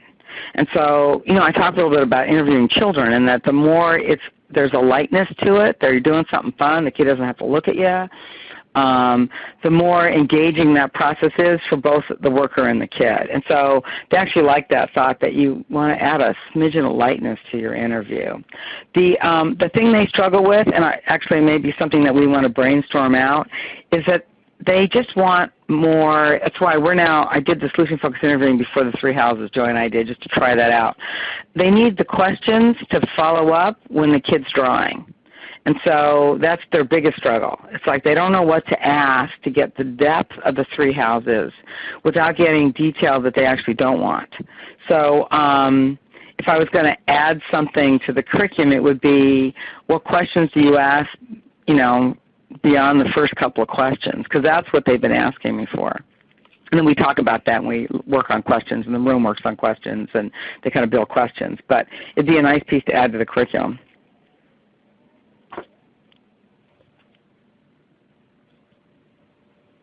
Yeah, I absolutely agree.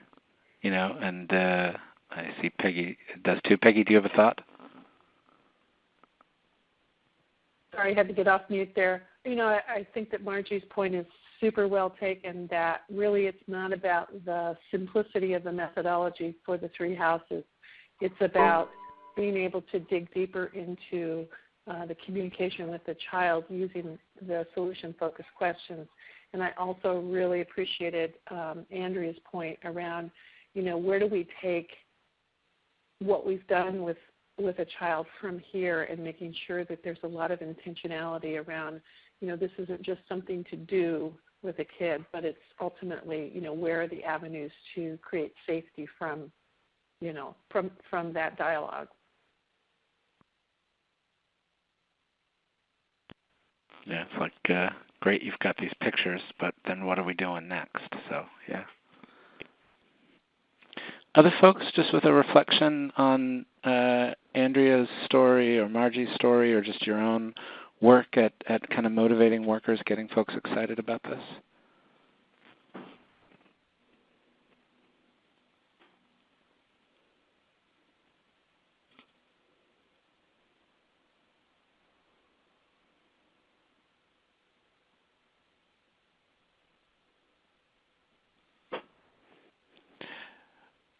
So a couple quick reflections from me, and I'd welcome your thoughts about this too. It's kind of funny to have these 2 slides, right? So we've got we've got the, like the questions from the solution focused, right? And then we've got these practices, and I think similarly there's a value behind the practice, right? So in the solution-focused questions, we could say the value is in believing in rich description. The value is in believing that there's more than one story. The value is in believing that if we only center the problem, that we're just going to grow the problem, and that it's really important to center solutions at times also. Similarly, the value for, I think, or one of the key values for me about 3 houses and Safety House is that the child deserves to be a participant in this work. That the child is not just an object in the work, that the child deserves to be a participant of the work. And I think that,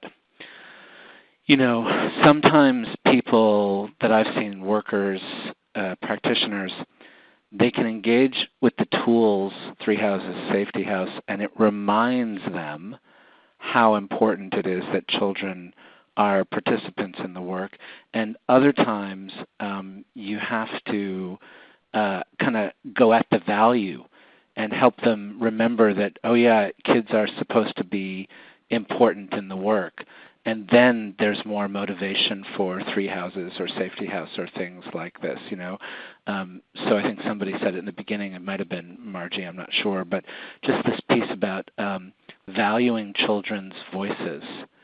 And I think there's some parts in the mod where we try to do this, but I'm not sure if you all have any stories from your coaching about this, but I'm just thinking about, what are the ways in our conversations with workers that we can help them through our questions really to think through what they value about children participating in the work. One of the ways I do it is this idea, Andrea, that you bring up about impact on the child.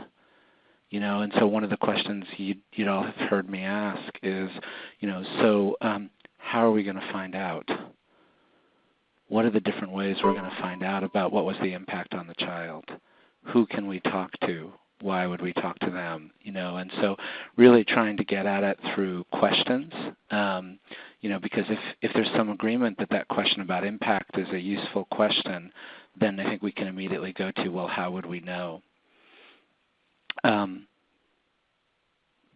think I had two other quick reflections. Similarly, Peggy, this idea about home visits, we did this in Massachusetts too, is we kind of had a ongoing conversation about, well, what did it mean to have an ongoing home visit? What were we trying to accomplish? What was the purpose of a home visit? And while those of us who were the coaches in Massachusetts, we certainly had our ideas about that. We tried to really ask that in the spirit of inquiry and get the organization thinking about that. What are we trying to accomplish when we go out and we're doing ongoing work? And Helga, I think even for ER, what are we trying to accomplish when we're doing an investigation? And through those kinds of questions, really trying to surface how important the child's participation in the process is. Again, I think for some folks, leading with the tool is the right thing to do. For other people, it's going to be helping them see what's the purpose the tool is trying to serve. And that's my last reflection, is just this kind of form and function thing that Raylene is very good at pointing out, is that, these are wonderful practices, and, we make the joke in the training, if you've got a really good interview going, do not pause the interview with the child and say, I'm going to take out 3 pieces of paper right now. So can we remember what the purpose is? The purpose is to include the child. The purpose is to have the child be a participant. The purpose is to better understand the impact on the child from the child's perspective, the child's hopes and wishes for the future, right? The purpose is not to come up with pieces of paper. I realize I have one more comment, and then I'm going to be quiet again and just see if anybody's got any other thoughts about how well, I'll ask you this question in a second. But here's the last thing. Gosh, I so remember here in Massachusetts, and I know this still goes on today. It's not like we figured out how to deal with this and it's all fixed. But workers who would go out and do such superficial 3 houses interviews, they would go out and, and they'd come back and they'd show me, like next to nothing in it, or it's all unrelated to safety and danger. So, what's in the house of worry that the Celtics will trade Kevin Garnett? What's in the house of good things? That I got 2 days off of school this week. What's my hopes and wishes? More recess, And then the worker looks at me as the coach and says, see, I told you it wouldn't work. Have other people had an experience like that? Maybe I'm the only one. Oh, I've had that experience as well. They already decided before they went out it wasn't going to work.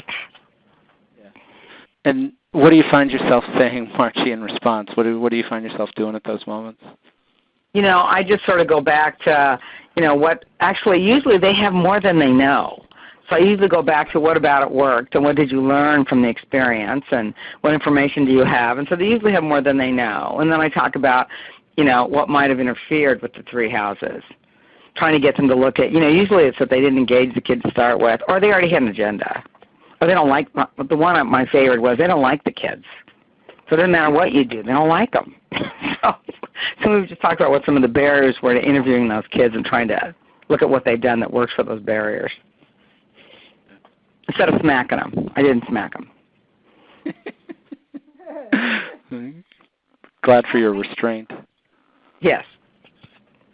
So sorry if I'm repetitive. I think that's why I was mentioning the 2 workers that I have seen the 3 houses do very consistently, where we have had those amazing results. So they didn't go out with an agenda, but many of them are kind of, the 3 houses are kind of meager and unrelated. And, I'm sorry that I don't have, unfortunately, more of a chance for reflection because ERU is fast-paced.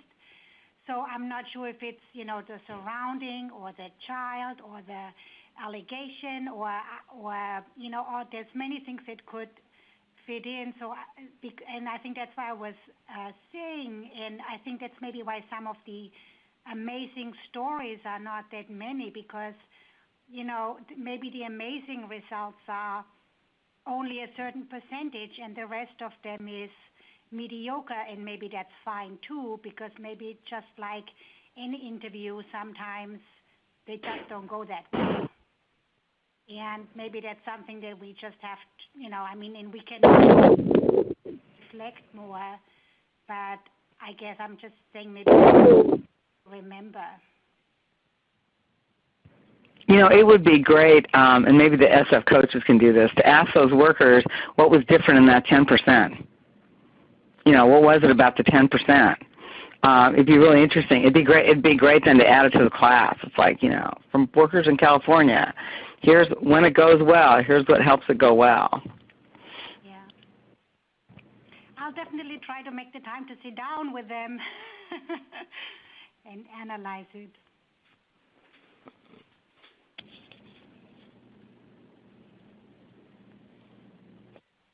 Anybody else got any helpful hints or strategies or tips for this, like either the scenario I'm describing, I tried it and it didn't work, or or just even the motivating in the beginning? Anybody else with a thought from their experiences, something that's worked?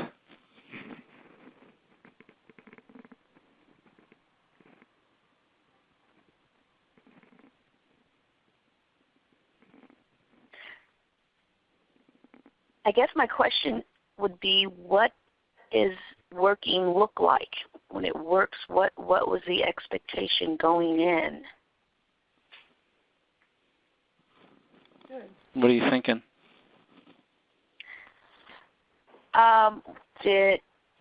Was the expectation that, the child started drawing pictures or answer questions? Was the hope that they would be able to prove or disprove pending allegations? I guess I'd be curious as to what they thought working would mean. It's like, how are they judging that it didn't work? That's what you're trying to unpack? Yeah. Yeah. For me, when I say not working is when in the house of worries they draw things totally unrelated to what we might be concerned about. Like the house of worries is that, I don't know, that their toy broke, and that I don't know, something that's in the house of good things would be that the sun is shining today, as opposed to material related to what we are looking for. But, maybe that confirms that there are no worries that we need to worry about as CPSO.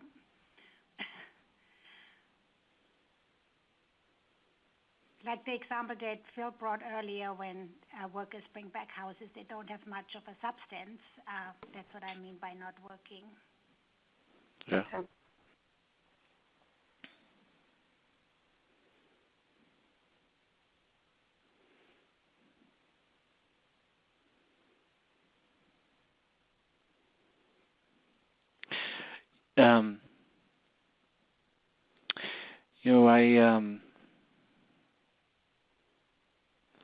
I think so. This is kind of I don't know what this is, but I think through like how we try to teach this, and one of the things we do before we even introduce these practices is we do that appreciative inquiry about a time that you were able to connect with a child, a time that you were able to make a child's voice important in the work. What did you do? And surfacing the skills. Almost everybody has had some experience of being able to connect with a child, to surface their skills and their knowledge, and make it valuable in some way, And so I wonder about spending some time with that, even, what I worry about, maybe this puts some language to it, is that if we get into a power struggle about, are you doing 3 houses, right, we're kind of missing the point. And we're kind of like into that kind of compliance-driven culture. And so if we center the practice we may be reinforcing the wrong message here. And it's not that I don't, like, everyone on this call will know how much I appreciate these practices. But it's like, I wonder if we start with, like, so help me understand, when you're at your best and you're working really well with kids, what are you like? If I was to be a fly on the wall at a moment you were doing that, what would I see you doing? If I was to be the child, are you the kind of person who's like, are you better with the little kids or are you better with the bigger kids? Because, there are some people here who are really good with both. There are some people who are like, don't give me the little kid, I want the big kid. And some people are like, no way, do I want an adolescent? So who are you better with? If I was to see you with them, what would I see you doing? If I was to talk to the child, what would they say you're doing that makes a difference? What do you think gets in the way of you doing that in some other circumstances? I start to feel like I sing the same song about everything. I hope that's not the case. But, that's kind of how I think about it, is that, like there's times to draw bottom lines. You need to do X. But I think that there's times when, kind of we will get further with people by surfacing exceptions, right? Obviously. And so that's kind of what that spiel is about. Yeah. Yeah. Andrea, I see a long post. Do you want to say anything about it? I can take a quick look at it, but it sounds like you have a reflection. And no, I don't think I was making a point that others weren't making. It is a really long run-on sentence, but I couldn't see what I was typing as I was typing, and I was listening to you too. So it's a little, yeah. I think sometimes you had asked earlier. I just didn't think that I had amazing things to say, so I didn't say anything. But you had said when workers feel like the three houses didn't work. I just go back to what Veronica said. I think just unpacking that with a worker. We had a worker, I think Jean actually, if she's still on the call, works with the social worker who was explaining that the three houses didn't work, and I think Jean was able to, through questioning, help the worker realize that they had powerfully engaged the child, that the tool wasn't the right vehicle at the time, and that is okay. The fact that they engaged the child was the big deal. So I think sometimes being unsuccessful with a tool doesn't mean unsuccessful in engaging the child, and we have to help workers see the difference. Yeah. Yeah, that's really well said. Sorry. And just to piggyback off of that, I was just listening to Helga. I just think about the first time we did three houses in San Francisco on one of your workers' cases. And to be honest with you, it wasn't necessarily the content of the three houses that the child wrote about or drew about. It was the fact when that mother heard that we talked to her child not only about the child's worries, but we asked her child about some good things that were going on in her home, who this mother actually told us to get her house at first. That was what got us in the door, and she said, come on in and sit down, and we were able to have a conversation. So I guess that, to me, is one example. Is like truly that tool is taking the child's perspective and bringing it to the parent as a tool for engagement. That got us in the door. And just the fact that the mom heard that we asked her child about what was working well, and we started with that house.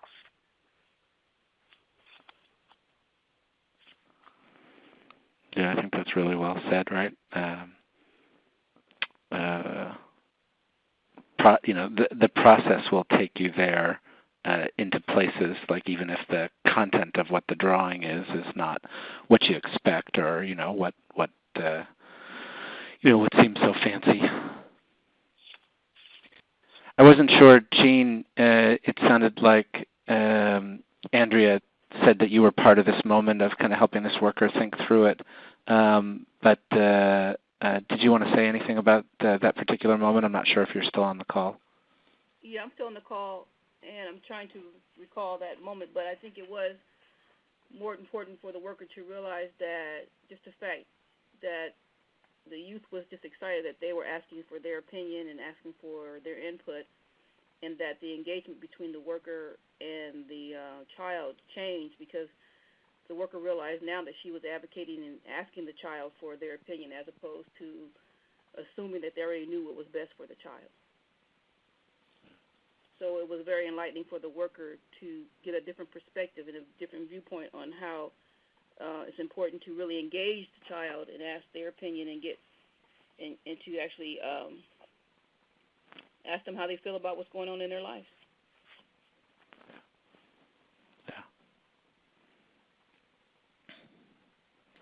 Just as this conversation's going on, I just get increasingly clear that we've got these little boxes up on the screen. We've got these practices.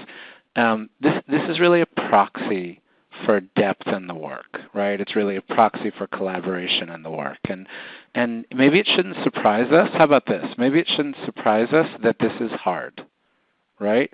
Because it's not just about taking out 3 pieces of paper. What we're talking about here is, we really need to include these voices that sometimes are painful to hear. We really need to take the time and slow down. We really need to not just run roughshod over these little people. And, maybe it shouldn't surprise us that this is difficult, because what we're asking people to do is perhaps a little bit different than what they expected or what they've been trained before. So that's something else you've all got me thinking of today.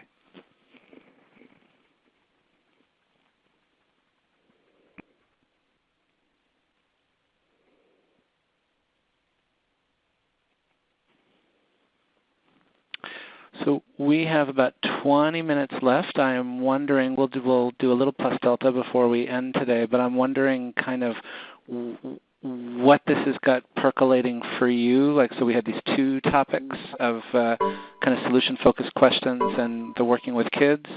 Does this get, does anybody, where is this taking you? What's it got you thinking about in terms of your work? If this has got you thinking about next steps in your practice, any of our conversation today, what has it got you thinking about?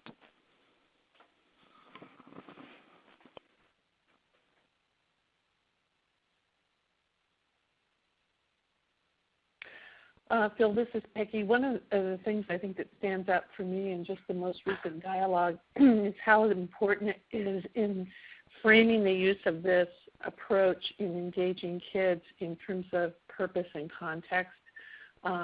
That we run away with the tool, or people get excited about using it without thinking in an intentional way about what is the desired outcome. So I just think that that's really re-emphasized for me the importance of starting there when either coaching or training this particular piece.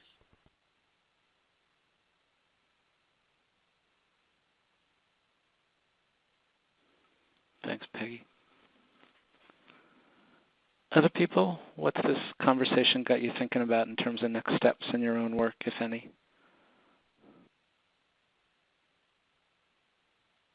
So for me, it was something you said last time, and it was about kind of the sort of the attitude as you use the solution-focused questions. The attitude is one of just being curious. And I've reflected on that a whole lot this last month, and I think that's why the timeline has been really helpful for me as I've coached. It's just a strategy that I'm using right now with workers because I'm really seeing the value of inviting curiosity in the social workers and supervisors that I coach prior to meeting with families, and so that they're more focused on what they want to find out about, and they're more sort of prepared, I think, for the family meetings, and so their questions are I think, more helpful and more effective in the end. But I think you said something last time about being curious and then preparing ahead of time, figuring out what we want to know more about. And so I've been trying to I've been trying to spend a lot more time preparing social workers and supervisors for the family team meetings with that in mind, and I think it's really paid off. So I'm really appreciating kind of the foundations of the solution-focused questions, the foundations of wanting to be curious and wanting to find what's in those empty spaces.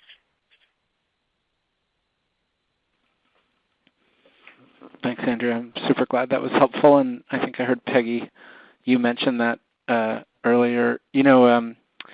Some of you, if anybody's interested in this, shoot me an email. There was an article a number of years ago that talked about the dangers of becoming solution-forced in your practice, and I think that speaks to, Peggy, a worry you mentioned and the kind of desire to stay in curiosity and kind of what you're saying, Andrea. And I think, especially when it comes to coaching, right? Like to move into that instructional place, which there's a time for, but just to be really, to let our to be radically curious and let our curiosity kind of drive us, and even to be thinking about, like, what is the purpose that we're trying to accomplish with this 3 houses? Let's be really clear about our inquiry before we get started. So, anybody else, any next steps that you've did this conversation today, either about the working with kids or the solution-focused work that this has got you thinking about?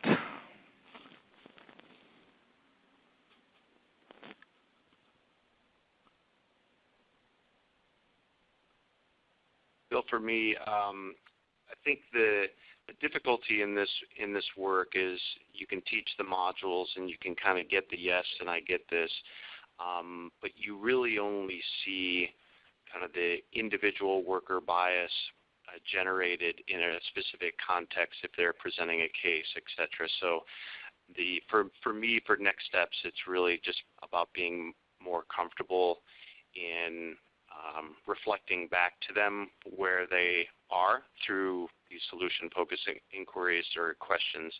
And then also, as a point that was brought up earlier, being okay with where they are and not taking responsibility for their bias, and just being okay in doing what you're doing, much the same way that workers can't take responsibility for their family's action because it's the family taking the action. I think we as trainers need to be okay with not taking responsibility, whether each and every person coming out of there is getting it.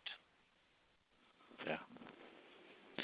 Yeah, and actually that would be, if we could do it all over again, and I'll be back with you in a few months, but I think that would be a great topic to have, is the dilemma of the people who, quote, aren't getting it, unquote. And, I absolutely think you're right, Todd, that we can't take responsibility, and, we're all trying to grow up this field and grow up the practitioners there, and that's part of why we invest time and heart and energy in teaching stuff that we care about. And so it'd be a really exciting conversation to have about how we sit with that, how we work with that. So, yeah. Yeah. The piece that you said I didn't want to lose track of also, ultimately bringing this back to our case consultations, bringing this back to our supervision, bringing this back to our dialogues about families, like that the mods in a way are kind of like I don't know, I just had this image of like, you step out of the work a little bit. You've got like one foot in there, but one foot in this kind of learning environment. And when we step back into it, how do we bring those values and this rigor? And maybe one way is with those case consultations. I was in Colorado last week, where they do the red team process, which essentially is they're mapping every case at intake. Short maps, because there's not a lot of information at intake, but it was fascinating to see how that sets up the organization and begins to get the rigor and begins to get the language and begins to get everybody thinking about it right from the beginning, and that everyone is using the shared language in this particular county I was at. So just interesting to think about what are the different ways we can keep institutionalizing that and keep making sure we're bringing that to all the different parts of our work. Anybody else with a next steps this has got you thinking about?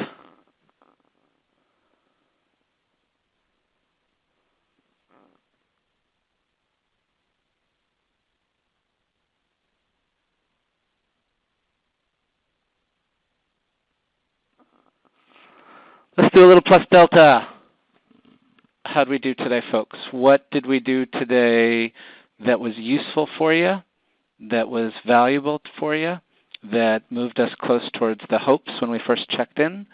And what can we do better the next time I'm with you, or what can I pass on to Heather for next time that she's with you?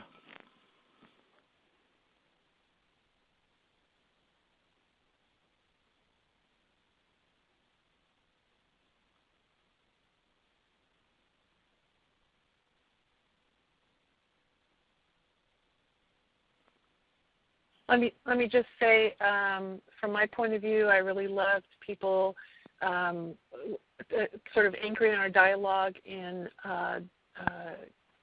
practical experience, which then has raised themes and awarenesses at multiple levels of the work.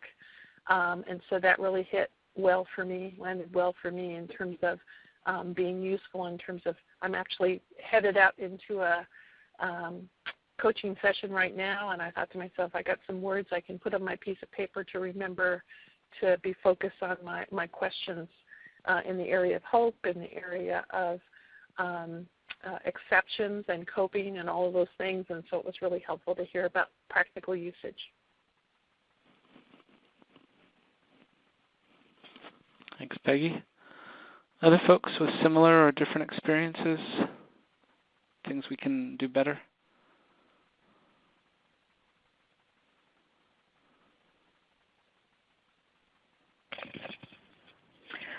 I may be the lone opinion here, but I actually would like to hear more from you. I like to hear your words. So the more you talk, the more I learn your words and the questions that you ask us solution-focused questions all the time. And so for me, I'd just like to hear more. I would like to hear you talk more. I know there's that. I know. There's no right answer, but that's my opinion. Okay. Yeah, I would second that.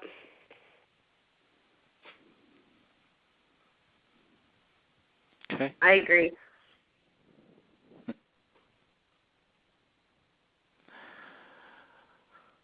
Well, we'll keep on fighting for the balance, team. I appreciate that, and I want to leave some space to see if there's other folks there, but we'll keep on fighting for the right balance with this stuff.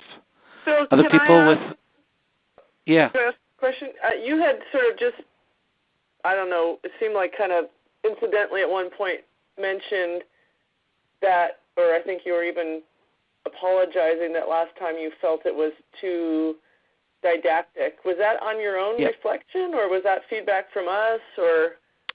It was both. I had gotten some feedback that it was a little didactic, and I also felt like, and maybe it's an assumption I need to check out, that I was a little bit in the weeds with you guys. You know, that many of you, if not most of you, have been through the Train the Trainer sessions, and you know that the idea of this was to do kind of the 201, 301, and so I was reflecting on that after our last call, and I got some feedback that was the case. So, and did that come in our Plus Delta? No, I had a couple people actually reach out to me. Okay, because I think that's a little tricky, because then when there's feedback that happens outside the Plus Delta, then that just kind of changes the dynamic of the feedback for like the group experience. Yep. So, Phil, on the contrary, I wasn't one of the people that reached out to you, but that was my feeling from the call, and I appreciate it today that this is of all the calls that we've had, I feel like it really prompted me to be more reflective about the work, about examples, case examples, and I think it's a nice model, the way this call went, in terms of the work that we're. One of my goals in training the modules is to become more facilitative in delivering the material, and that was one of my original hopes from the beginning, to really be more, help staff be more reflective and sort of unearth some of the work that they're already doing and how to keep doing more of it. So it worked for me. Thank you. Glad to hear it, Veronica. This is Joy. What was helpful for me was that you suggested how we should prepare for today. It was helpful for me to be directive, that you didn't have to go through each one of the modules, but keeping that in mind, that's what directed the discussion, and I thought that was very helpful. Thanks, Troy.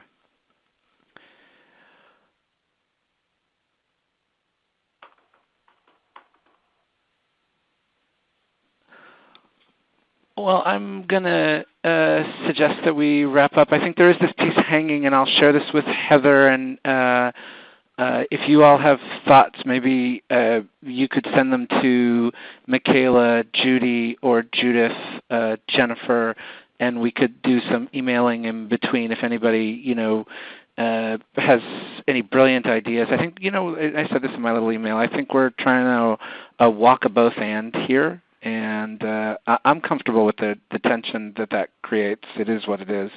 But I hope that folks, like if we were to go back to your initial hopes and scale where we landed, I hope we'd be, upwards of 6, 7, 8. But I think we'll, try to keep doing the balance. And I guess what I would just say, Marianne and Margie, and I'll speak for Heather on this, I think, comfortably. If during these calls you want to hear more from us, don't be afraid to ask also. I think we're working hard to help you all hear from each other. Do feel like there's a responsibility to share our learnings, and I was trying to do that today, but if the balance feels off to you, I would just, maybe we could add it to the agreements. I would invite you to pause us and say, what have you learned from your journey also, Phil or Heather, and what did you learn from Massachusetts, what did you learn from other places? So I always welcome those questions. Wanted to just say how much I appreciate everybody on this call. I was thinking about this as I get to know a new group in Colorado, and my work in California is slowing down a little bit, as some of you know, as I try to be a little bit closer to the East Coast. Just how much I enjoy these conversations and this journey. And this is not a goodbye. I'm going to get to see you all in June, and some of you sooner. But I just have so much appreciation for what you're all trying to do and what you're all trying to deepen. So in your work. So thank you, and thanks for being on the call today, and I hope you have a great weekend. So take care, everybody. Thank you. Bye-bye. Bye.